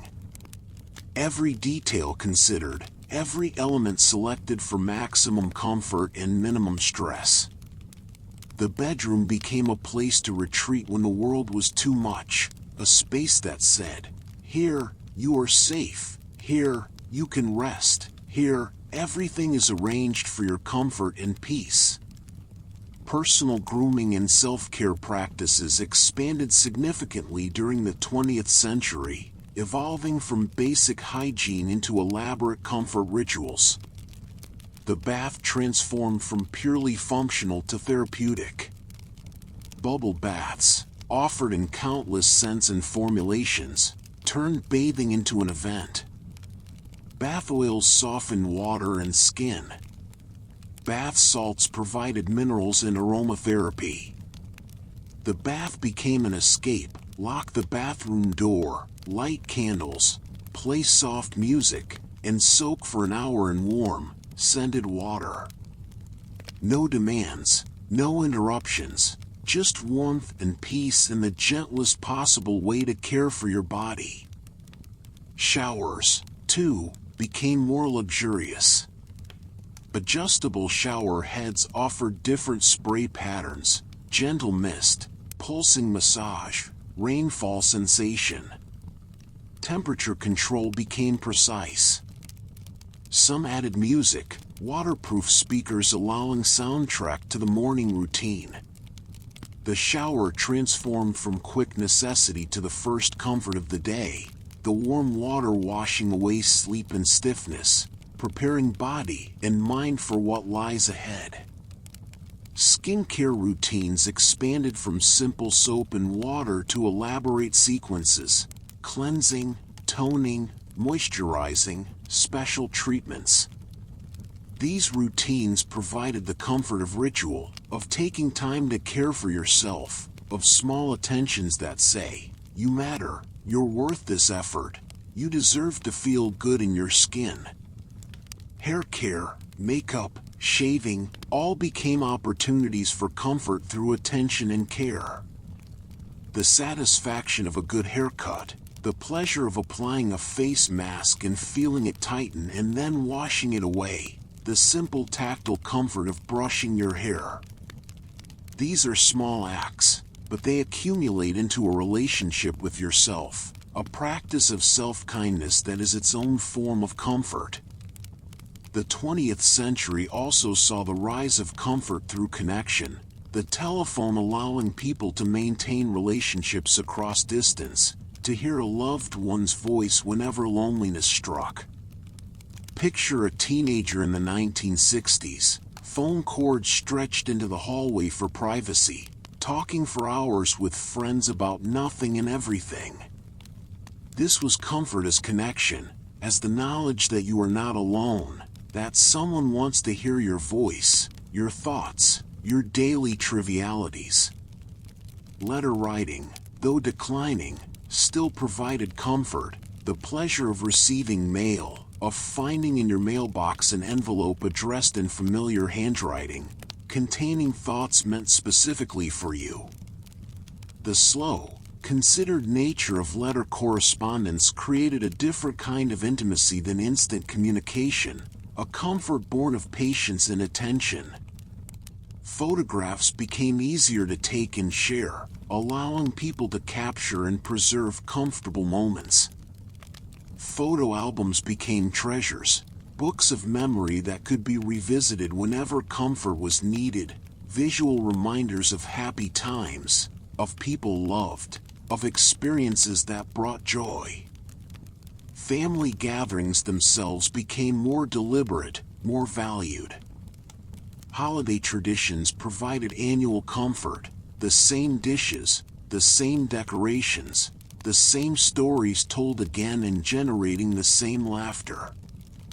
These traditions create a sense of continuity, of belonging to something larger than yourself, of participation in a story that began before you and will continue after. Pets, though humans have kept animals for millennia, became primarily comfort companions during this era. Dogs and cats shifted from working animals to family members, valued for the comfort and joy they provide. The comfort of a purring cat in your lap, the warmth and vibration both physically soothing and emotionally grounding. The greeting of an enthusiastic dog when you come home, their pure, uncomplicated joy at your presence providing perspective and lightness. The routine of caring for a pet, feeding, walking, playing, creates structure and purpose, giving comfort through responsibility and reciprocated affection. Studies have shown that petting an animal lowers blood pressure and stress hormones, that the presence of a pet reduces feelings of loneliness and anxiety. But pet owners don't need studies to tell them this. They feel it every day in the comfort their animals provide. It's a form of love that asks relatively little and gives enormously: presence, affection, the reminder that you are needed and valued. fashion itself became more comfortable during the 20th century, particularly in its latter half. The formal, restrictive clothing of earlier eras gradually loosened, literally and figuratively. Women's liberation included freedom from corsets, girdles, and other restrictive undergarments. Pants became acceptable for women in most contexts. Clothing became more casual overall, more comfortable, more practical. By century's end, business casual meant you could be professionally dressed without being physically uncomfortable. Athletic were evolved from purely functional to everyday comfort clothing. Sweatpants, yoga pants, fleece hoodies, clothing designed for movement and comfort became acceptable in many contexts beyond the gym. The concept of athleisure emerged, acknowledging that people wanted to be comfortable all the time, not just during workouts. Shoes became more comfortable as podiatry advanced. Sneakers went from specialty athletic equipment to everyday footwear. Cushioned insoles, arch support, proper fit, these became priorities, not afterthoughts. The ability to walk comfortably affects entire quality of life, and 20th century advances in footwear comfort should not be underestimated. The rise of air conditioning made seasonal clothing less necessary. You could wear roughly the same comfort level of clothing year-round, adjusting room temperature instead of adjusting layers. This sounds trivial but represents a profound shift. No longer hostage to weather, no longer forced into uncomfortable formal clothing in summer heat. Music technology advanced throughout the century, making personal soundtracks increasingly portable and customizable. The transistor radio allowed music anywhere. The Walkman, introduced in 1979, revolutionized portable music. You could carry your own private concert, your chosen comfort sounds, wherever you went. Music as comfort became more accessible and personal. Had a hard day? Put on music that matched or shifted your mood. Need energy? Upbeat songs. Need calm? Gentle instrumentals. Need to process sadness? Music that understands, that voices what you feel, providing the comfort of recognition, of feeling understood. Live music, concerts, clubs, coffee houses, provided different comfort, communal, shared, the experience of being part of a crowd unified by sound and rhythm. Dancing, whether formal or freestyle, offered physical comfort through movement, the release of pent-up energy, the simple joy of body in motion. Making music yourself, whether playing an instrument or singing, provided the comfort of creativity, of self-expression, of absorption in an activity that demands full attention and rewards it with beauty. Let us take a breath here. Feel yourself held by all these forms of comfort we have explored. Comfort food nourishing body and spirit. Cozy spaces created with intention. Weekends allowing rest and recreation. Entertainment providing escape and emotional exercise. Bedrooms as sanctuaries. Self-care rituals acknowledging your worth. Connection across distance. Animal companionship. Comfortable clothing. Personal soundtracks. The 20th century democratized and diversified comfort, making it accessible in myriad forms, acknowledging that different people find comfort in different ways, that comfort is personal, cultural, situational. But as the century drew to a close, new questions emerged. With so much comfort available, why wasn't everyone satisfied? Was it possible to have too much comfort? Could comfort become complacency? Could the pursuit of comfort distract from meaning, purpose, growth? These questions would intensify as we moved into the 21st century, as digital technology created entirely new categories of comfort and discomfort, as wellness became an industry, as the very concept of comfort evolved once again. But we will explore those contemporary developments in our next segment. For now, rest here in this 20th century landscape, this era of expanding options and increasing accessibility, when comfort became something everyone could pursue in their own way. Picture yourself in a comfortable moment from this era, sitting on a couch in soft pajamas, your favorite blanket wrapped around you, a cup of something warm in your hands. On TV, a show you've seen before, comforting in its familiarity. Or perhaps a book resting open in your lap, a story carrying you away from your own concerns. The room is the perfect temperature.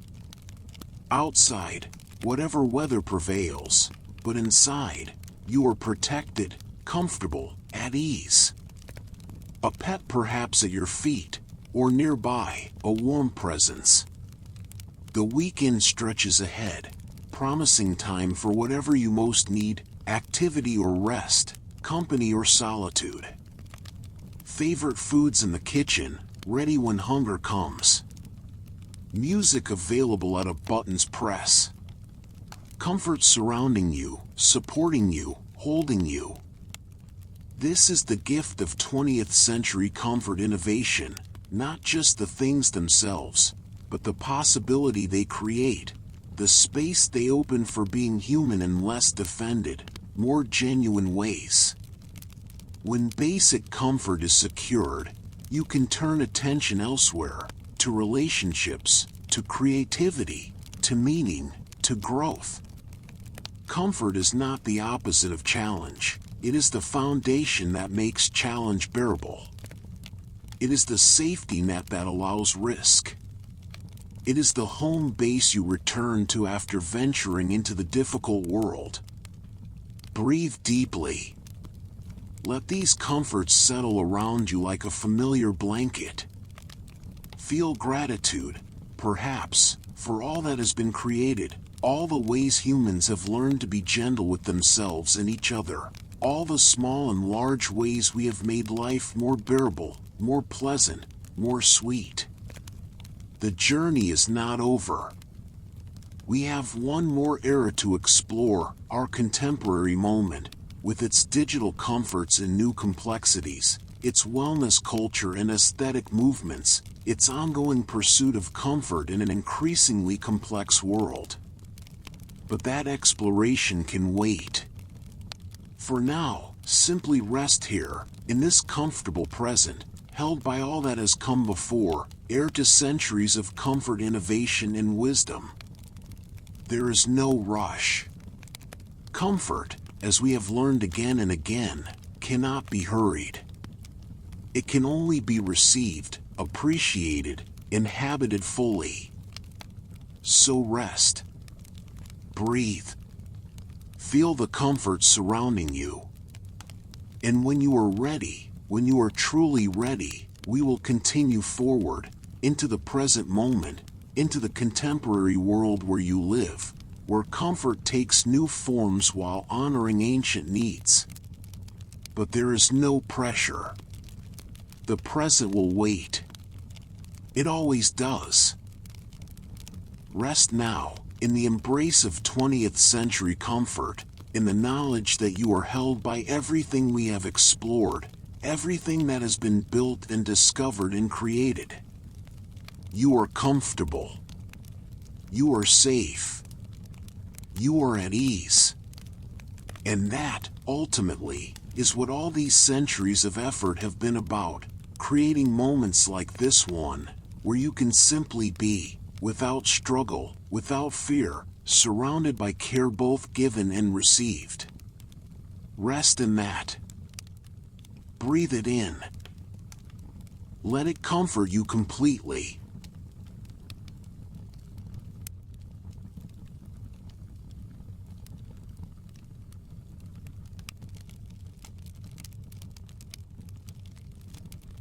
The History of Comfort.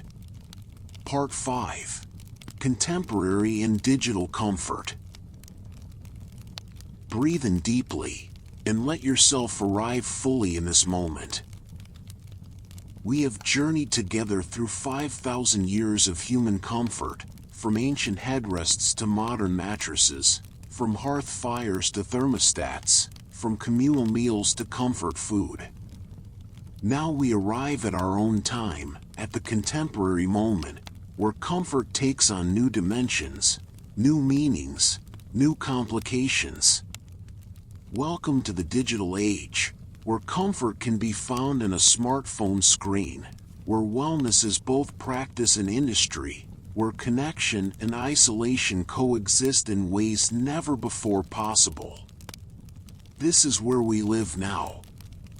Let us explore it with gentle curiosity, with compassion for ourselves and our struggles, with appreciation for what has been gained even as we acknowledge what has been lost. We begin with a paradox. We live in the most materially comfortable era in human history, yet anxiety, stress, and feelings of discomfort seem epidemic. The physical comforts we have explored, temperature control, soft furniture, abundant food, modern medicine, are more accessible than ever. And yet, something eludes us. True ease feels harder to find, not easier. Perhaps this is because comfort has become more complex. It's no longer just about meeting physical needs but about managing an overwhelming array of stimuli, choices, and information. The modern mind faces challenges ancient humans never imagined: constant connectivity, information overload, the pressure to optimize every aspect of life. In response, a new understanding of comfort has emerged, one focused on mental health, emotional well-being, and what we now call wellness. This is comfort turned inward.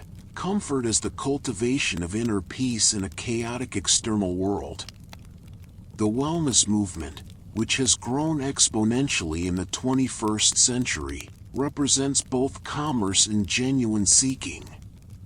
It encompasses meditation, yoga, mindfulness, therapy, self-help, nutritional awareness, fitness, and countless practices aimed at holistic well-being. Some of this is marketing, certainly, the commodification of comfort, the selling of peace. But much of it addresses real needs, real pain, real longing for ease in difficult times. Consider meditation, an ancient practice that has found new life in the modern West. Meditation apps like Headspace, Calm, and Insight Timer have introduced millions to the practice of sitting quietly, observing thoughts without judgment, cultivating present moment awareness. These apps make meditation accessible. No need to find a teacher or join a group, no cultural barriers or religious requirements. Download an app, press play, and a soothing voice guides you into stillness. The comfort here is subtle but profound. In meditation, you practice being rather than doing, existing without agenda, accepting what is without struggle. In a world that constantly demands more productivity, more achievement, more engagement, meditation offers permission to simply be, to rest in your own presence without apology or effort. Picture yourself using a meditation app. You find a quiet space, perhaps your bedroom or a comfortable chair. You put in earphones, blocking out external noise. You close your eyes. A calm voice begins, perhaps reminding you to notice your breath, to feel your body's contact with the surface beneath you.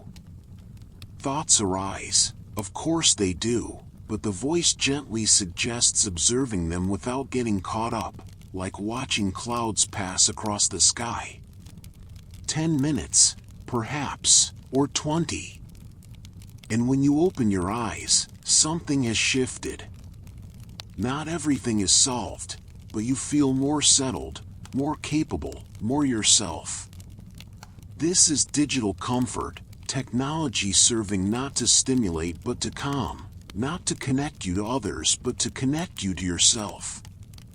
The smartphone, that ubiquitous device most of us carry constantly, embodies the paradox of contemporary comfort. It provides immense comfort in some ways while creating new forms of discomfort in others. The comfort it offers is real, instant access to information, ending the discomfort of not knowing. Connection to loved ones across any distance, through calls, texts, video chats. Entertainment always available, music, videos, games, books. Navigation ensuring you never get lost. The camera capturing moments you want to remember. Convenience through apps, ordering food, calling rides, managing finances, all from your pocket. The smartphone is a comfort device, a tool for reducing friction, for making life smoother, easier, more manageable. It promises to solve problems before they arise, to anticipate needs and meet them instantly. And yet, the smartphone also creates anxiety. The constant notifications demanding attention. The social media feeds offering infinite scrolling, infinite comparison, infinite awareness of what you're missing. The pressure to respond immediately to messages. The blurring of work and personal life as email follows you everywhere. The distraction, the constant pull away from whatever you're doing to check, to update, to stay connected.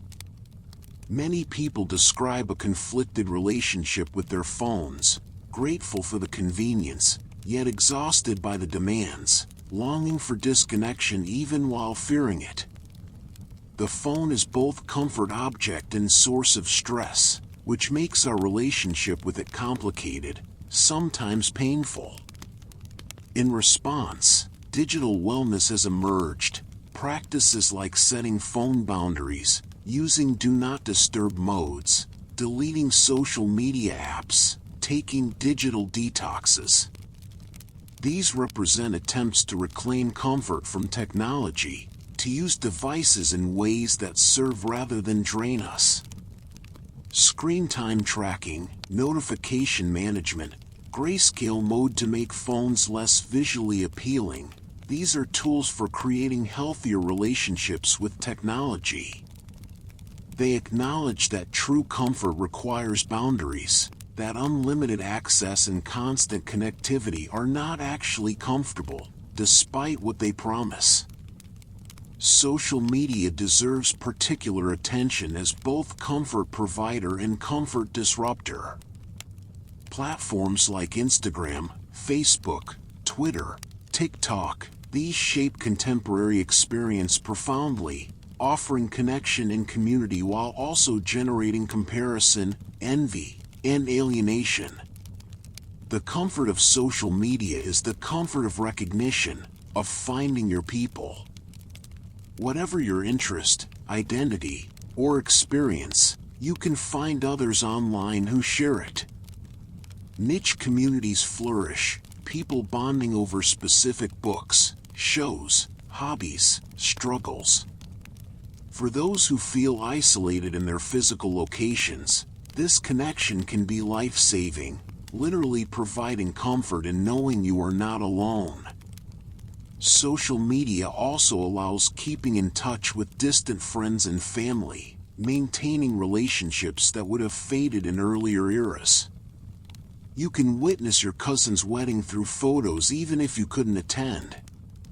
You can celebrate your friends' achievements, support them through difficulties, maintain presence in each other's lives despite distance. And yet, social media also presents curated highlight reels, making it seem like everyone else is happier, more successful, more comfortable than you. It invites comparison, that thief of joy. It can make your own life feel insufficient, your own comfort less complete. The discomfort of inadequacy flourishes in these digital spaces. The rise of cozy content on social media represents an interesting response to this tension. Instagram accounts dedicated to cozy aesthetics, warm lighting, soft blankets, steaming cups of tea, books, and candles offer visual comfort, carefully staged images designed to evoke feelings of peace and safety. YouTube channels feature cozy content, ambient videos of crackling fires, rain sounds, someone reading quietly in a comfortable room. This is comfort as aesthetic, as something to be looked at, consumed, sometimes without actually experiencing. You can scroll through cozy images while sitting uncomfortably in harsh lighting, drinking cold coffee, anxious about deadlines. The gap between the comfort depicted and the comfort felt can be painful. And yet, these images offer something too, a reminder of what comfort looks like, a vision to aspire to, perhaps inspiration to create actual comfort in your own life. ASMR, Autonomous Sensory Meridian Response, videos represent another form of digital comfort. These videos feature soft sounds, whispers, tapping, crinkling, gentle movements. For those who experience ASMR, these sounds trigger pleasant tingling sensations and deep relaxation. Millions watch ASMR videos to help them sleep, to reduce anxiety, to create moments of peace. This is comfort engineered precisely for the digital age, strangers performing sounds and gestures specifically to soothe other strangers, mediated through screens but offering genuine relief to many. It would have been incomprehensible to earlier generations, yet it serves the same ancient function, helping humans feel calm and safe. Streaming services, Netflix, Spotify, YouTube, have transformed entertainment comfort. The ability to watch anything, anytime, has obvious appeals. No more waiting for specific broadcast times. No more settling for whatever happens to be on. Your entertainment, your schedule, your choice. Comfort watching has become a recognized phenomenon, rewatching familiar shows or movies not because they're new or challenging but precisely because they're not. You know what happens. You know the characters. The story holds no surprises, only the warm familiarity of repetition. This is comfort through predictability, through the elimination of uncertainty in at least this one small domain. Shows like Friends, The Office, Great British Baking Show, these become comfort viewing, gentle background presence or focused watching that demands nothing difficult, offers nothing upsetting, provides only the comfort of predictable warmth. Music streaming similarly allows curating personal soundtracks with unprecedented ease. Playlists for every mood, every activity, every need. Algorithms suggest new music while also remembering your favorites. You can revisit songs from your past, triggering memories and emotions. You can discover music perfectly suited to your current state. Music as comfort becomes infinitely customizable, always available. But unlimited choice brings its own discomfort, the paradox of choice, decision fatigue, the nagging sense that you might be missing something better. Sometimes, having someone else choose for you, the radio DJ, the TV programmer, was itself a comfort, relieving you of the burden of decision. Online shopping has transformed how we acquire comfort goods. You can browse thousands of items from your couch, read reviews, compare prices, and have anything delivered to your door, often by tomorrow, sometimes today. The friction between wanting and having has been nearly eliminated. This brings real comfort. Need a new pillow? Browse, order, it arrives. Craving a specific food? Order delivery. This convenience is genuine, reducing time and effort spent on logistics, freeing attention for other things. But it also encourages consumption as comfort strategy. Feeling bad? Buy something. Stressed? Retail therapy. The temporary pleasure of purchase becomes a quick comfort fix, often followed by guilt, clutter, or financial stress. The ease of ordering can make it harder to distinguish genuine needs from impulses, comfort purchases from addictive behaviors. The unboxing phenomenon, videos of people opening packages, product reviews, haul videos, speaks to how acquisition itself has become entertainment, even vicarious comfort. Watching others receive things provides some of the pleasure of receiving things yourself, a strange new form of comfort consumption. The contemporary era has also seen a resurgence of interest in handmade, artisanal, and slow practices, perhaps in reaction to digital speed and mass production. Knitting circles, bread baking, hand lettering, houseplant care, these activities flourish, offering comfort through creation, through attention, through the satisfaction of making rather than just consuming. The pandemic of 2020 to 2021 accelerated many of these trends. Locked down at home, people baked sourdough, adopted plants, learned crafts, tried to create comfort in constrained circumstances. The home became everything: office, school, gym, restaurant, entertainment venue. Creating comfort at home became urgent, essential to survival and sanity. Houseplants specifically became a comfort phenomenon. Caring for plants provides routine, purpose, and the satisfaction of nurturing growth. Plants clean air and add life to spaces.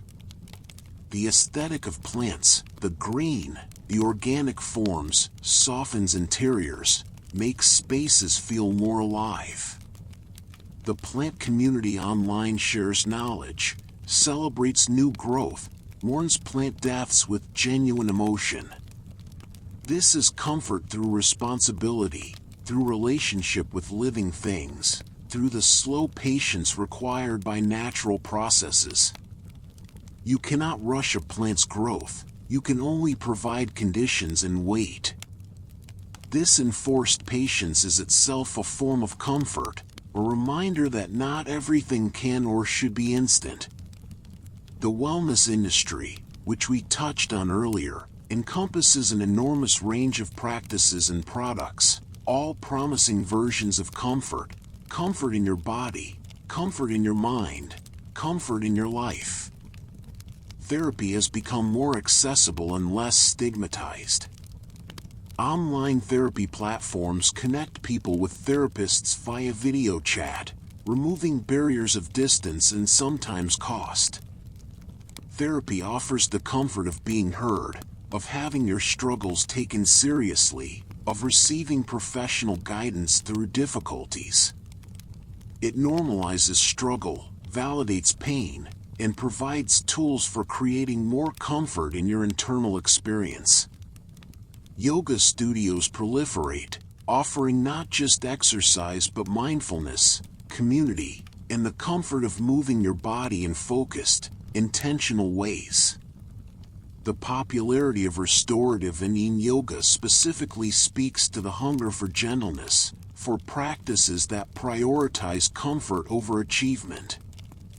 Massage therapy, once a luxury, has become more common. The comfort of skilled touch, of someone working out the knots and tensions your body holds, of being cared for in this basic, physical way. This is ancient comfort, the healing power of touch, made more accessible through professionalization and increasing cultural acceptance. Sleep optimization has become an entire category of wellness. Apps track sleep stages. Weighted blankets provide the comfort of gentle pressure, mimicking swaddling or hugs. White noise machines, temperature-regulated mattresses, specialized pillows, blackout curtains, sleep teas, evening routines, all aimed at improving sleep quality, recognizing that good sleep underpins all other comfort. The wellness industry has its problematic aspects, the commercialization of what should be basic self-care, the implication that you can purchase your way to well-being, the pressure to optimize every aspect of life. But it also represents genuine attempts to address real needs, to create comfort in an uncomfortable world. Working from home, accelerated by the pandemic but now an established option for many, has transformed comfort dynamics. Your home becomes your office, which brings both comforts and challenges. The comfort of no commute, of sleeping later, of wearing comfortable clothes, of taking breaks in your own space. The comfort of being near family, or pets, or simply your own familiar environment. The comfort of controlling your space, temperature, lighting, noise, in ways impossible in traditional offices. But also the discomfort of blurred boundaries, of work invading home space, of difficulty disconnecting, of isolation from colleagues. The challenge of creating professional focus in personal space. The ergonomic issues of makeshift home offices. The loss of commute as transition time between work and personal life. Creating comfort while working from home becomes a project, setting up dedicated workspace, establishing boundaries, developing routines that mark beginnings and endings of the workday. Some struggle with this, others thrive. The key seems to be intentionality, actively creating the structures and separations that make working from home sustainable and comfortable rather than letting work bleed into all hours and spaces.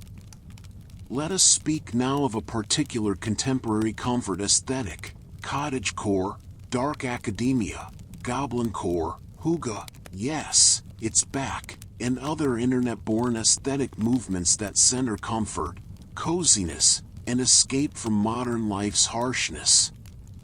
Cottagecore emerged in the late 2010s, celebrating rural life, traditional crafts, and a romanticized pastoral existence. Images of bread baking, flower picking, forest wandering, simple domestic pleasures. It's fundamentally escapist. Most adherents don't actually live in cottages or off the land, but it represents longing for a simpler, slower, more comfortable seeming life. Dark academia celebrates scholarly pursuits, old libraries, autumn colors, tea and books and contemplation. It's comfort through aesthetics of learning and intellectual pursuit, a romanticization of studious life.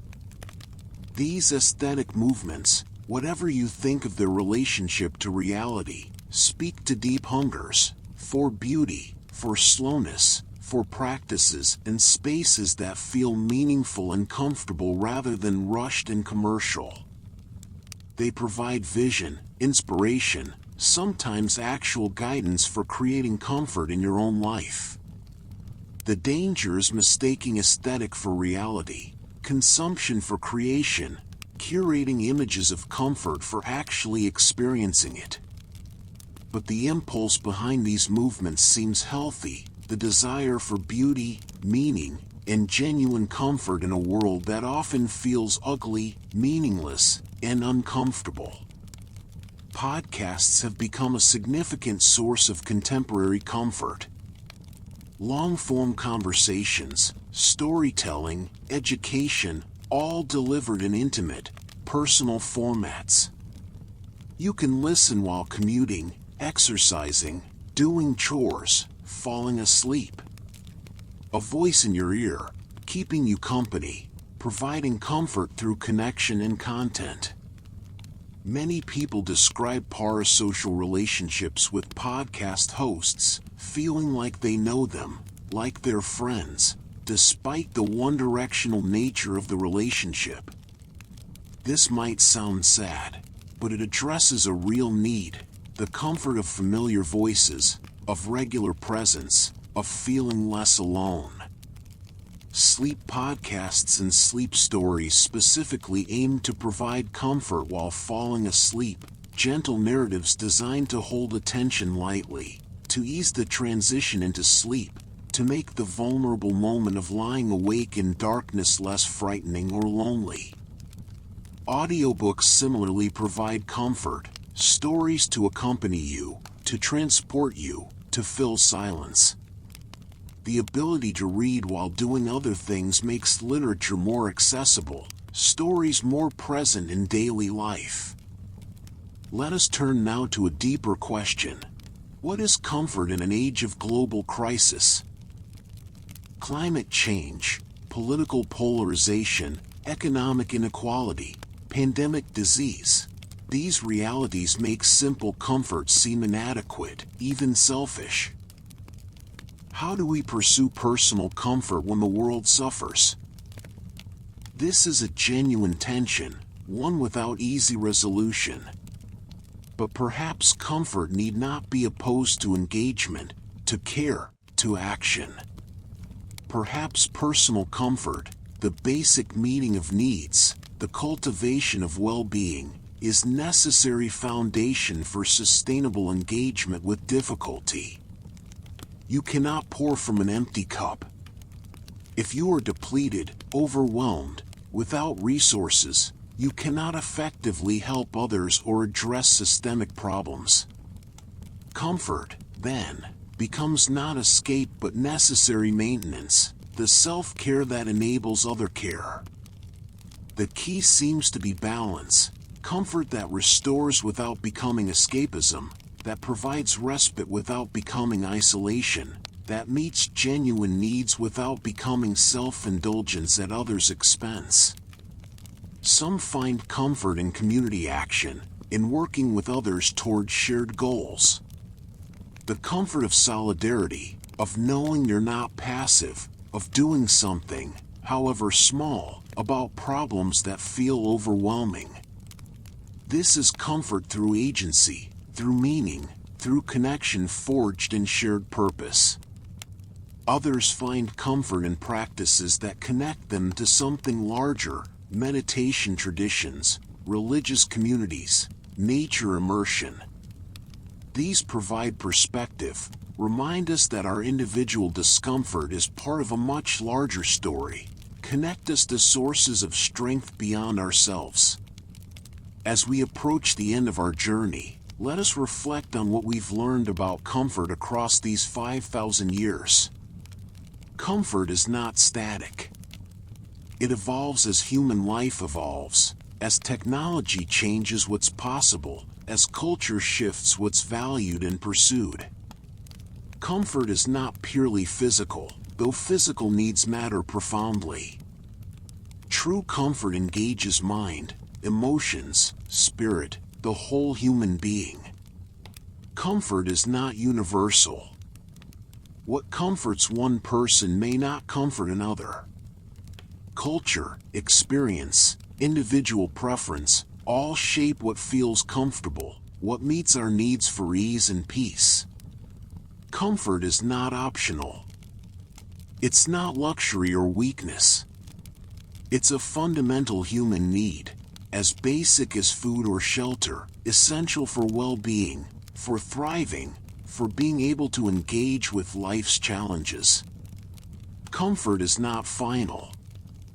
It must be renewed, recreated, maintained. The comfortable home requires cleaning.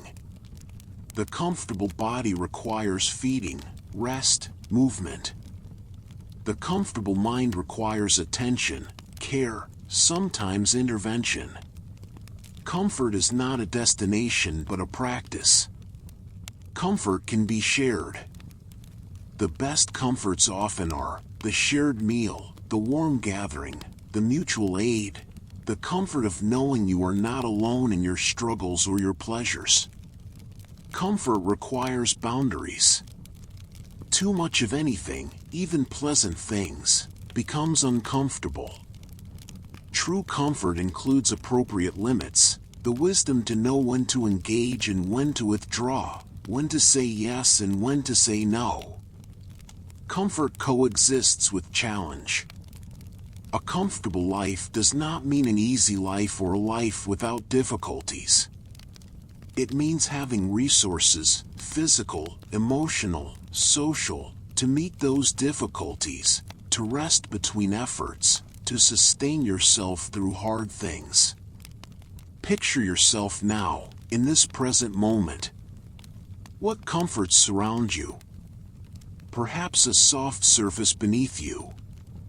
Perhaps controlled temperature, protecting you from weather's extremes. Perhaps sounds you've chosen or silence you've created. Perhaps the knowledge that you are safe, right now, in this moment. Feel the breath moving through your body. Notice how your body works to maintain comfort automatically, adjusting temperature, healing small injuries, processing food into energy.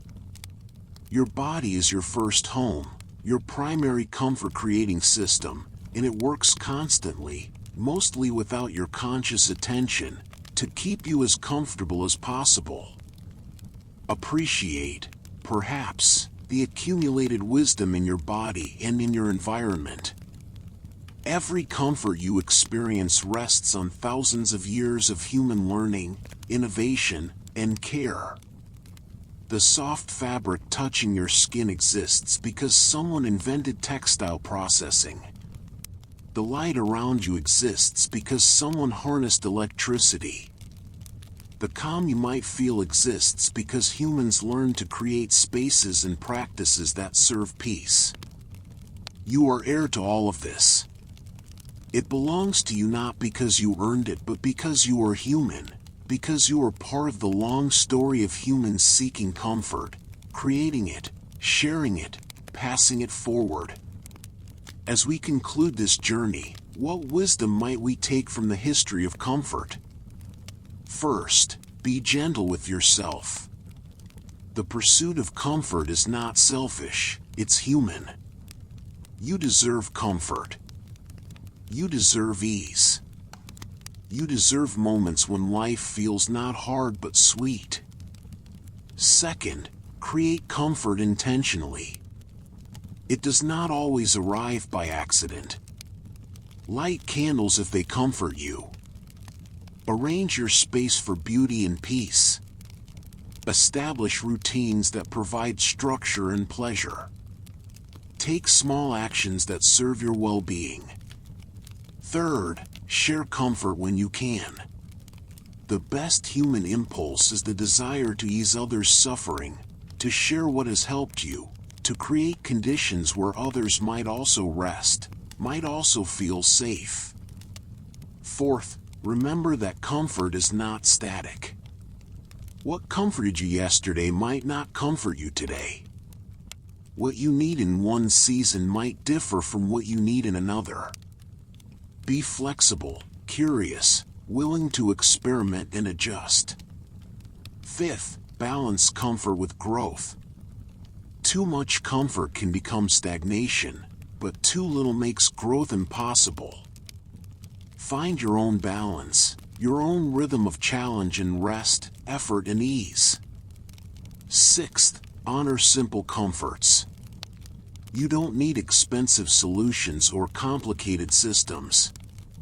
Sometimes, comfort is just warm water, or a kind word, or 10 minutes of stillness. The simple things often work best. Seventh, be patient with yourself and others. Creating lasting comfort, especially internal comfort, takes time. There are no instant solutions, no perfect products, No easy answers. The work is ongoing, the learning continuous. And now, we have arrived.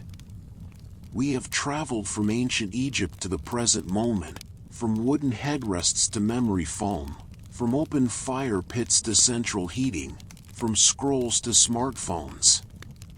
We have witnessed comfort transform from rare luxury to common expectation, from purely physical to deeply psychological, from individual pursuit to shared cultural project.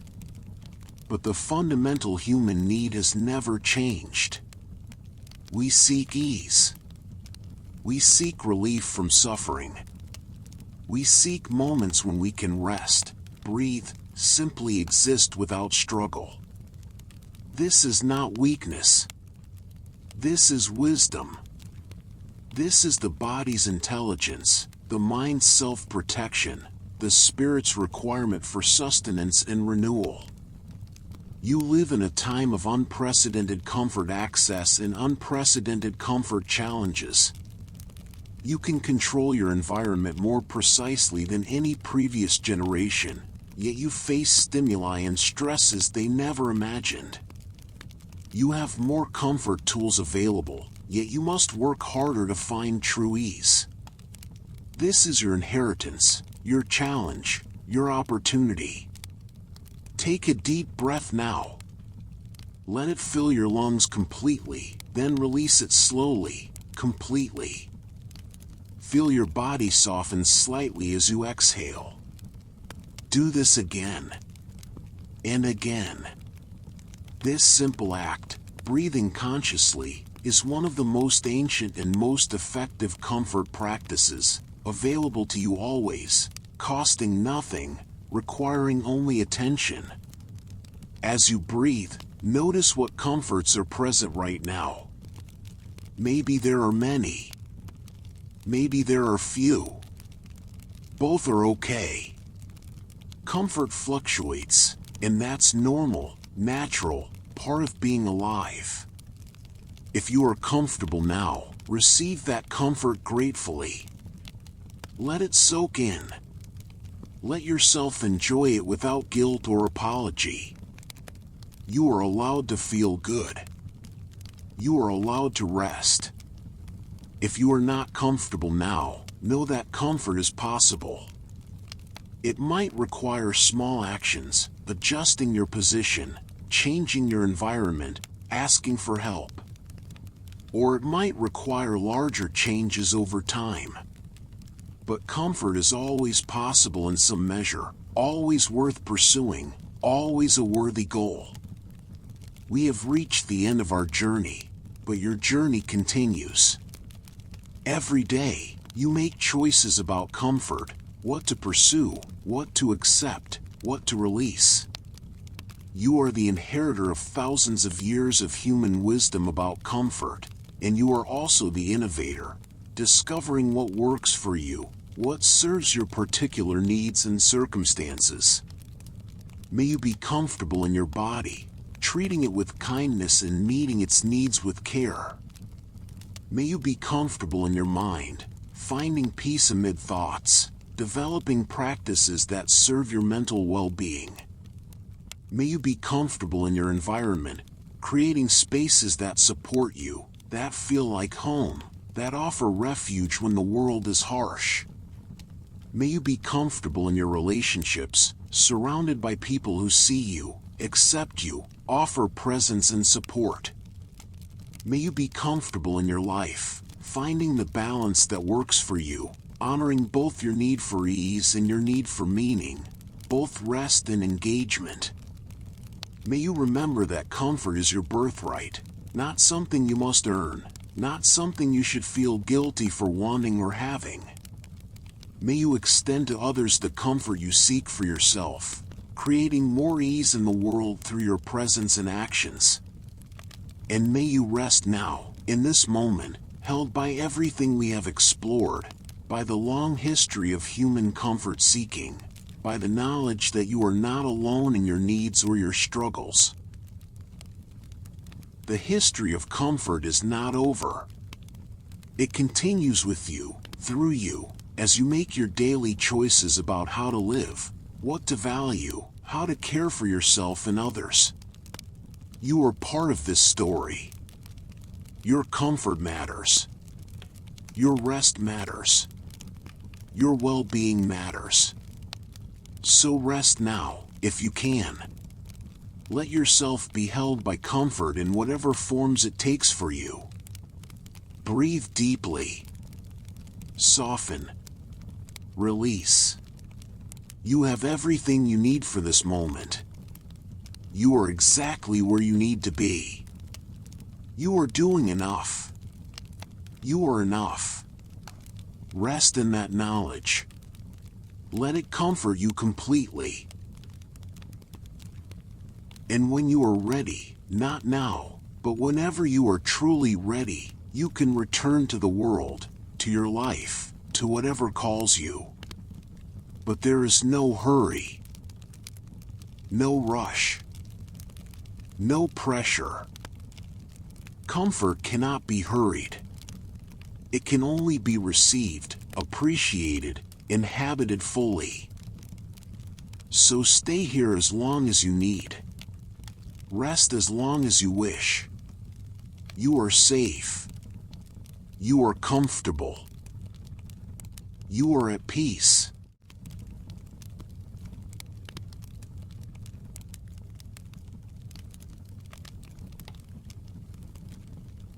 And so we arrive at the end of our journey together. If you're still listening, perhaps sleep hasn't found you yet. Or perhaps you chose to stay awake, to hear the story through to its end. Either way, thank you for spending this time with us, for drifting through history together. If you found comfort here tonight, if this helped you rest or simply made your day a little gentler, consider subscribing to Drifting Data. We create more content like this, stories and explorations designed for rest, for peace, for those quiet moments when you need something soft to hold your attention. And if you're not quite ready for sleep, if your mind is still active or you simply want to continue drifting, there are more videos waiting for you. Each one is a different journey, a different story, another opportunity to rest and let go. But if sleep is calling to you now, go gently. You've earned your rest. Let yourself sink into it fully, held by everything we've explored together, 5,000 years of humans learning to be comfortable, to be kind to themselves, to create moments of peace. That wisdom is yours now. Carry it with you. Sleep well. Rest well. Be well. And until we drift together again, be comfortable.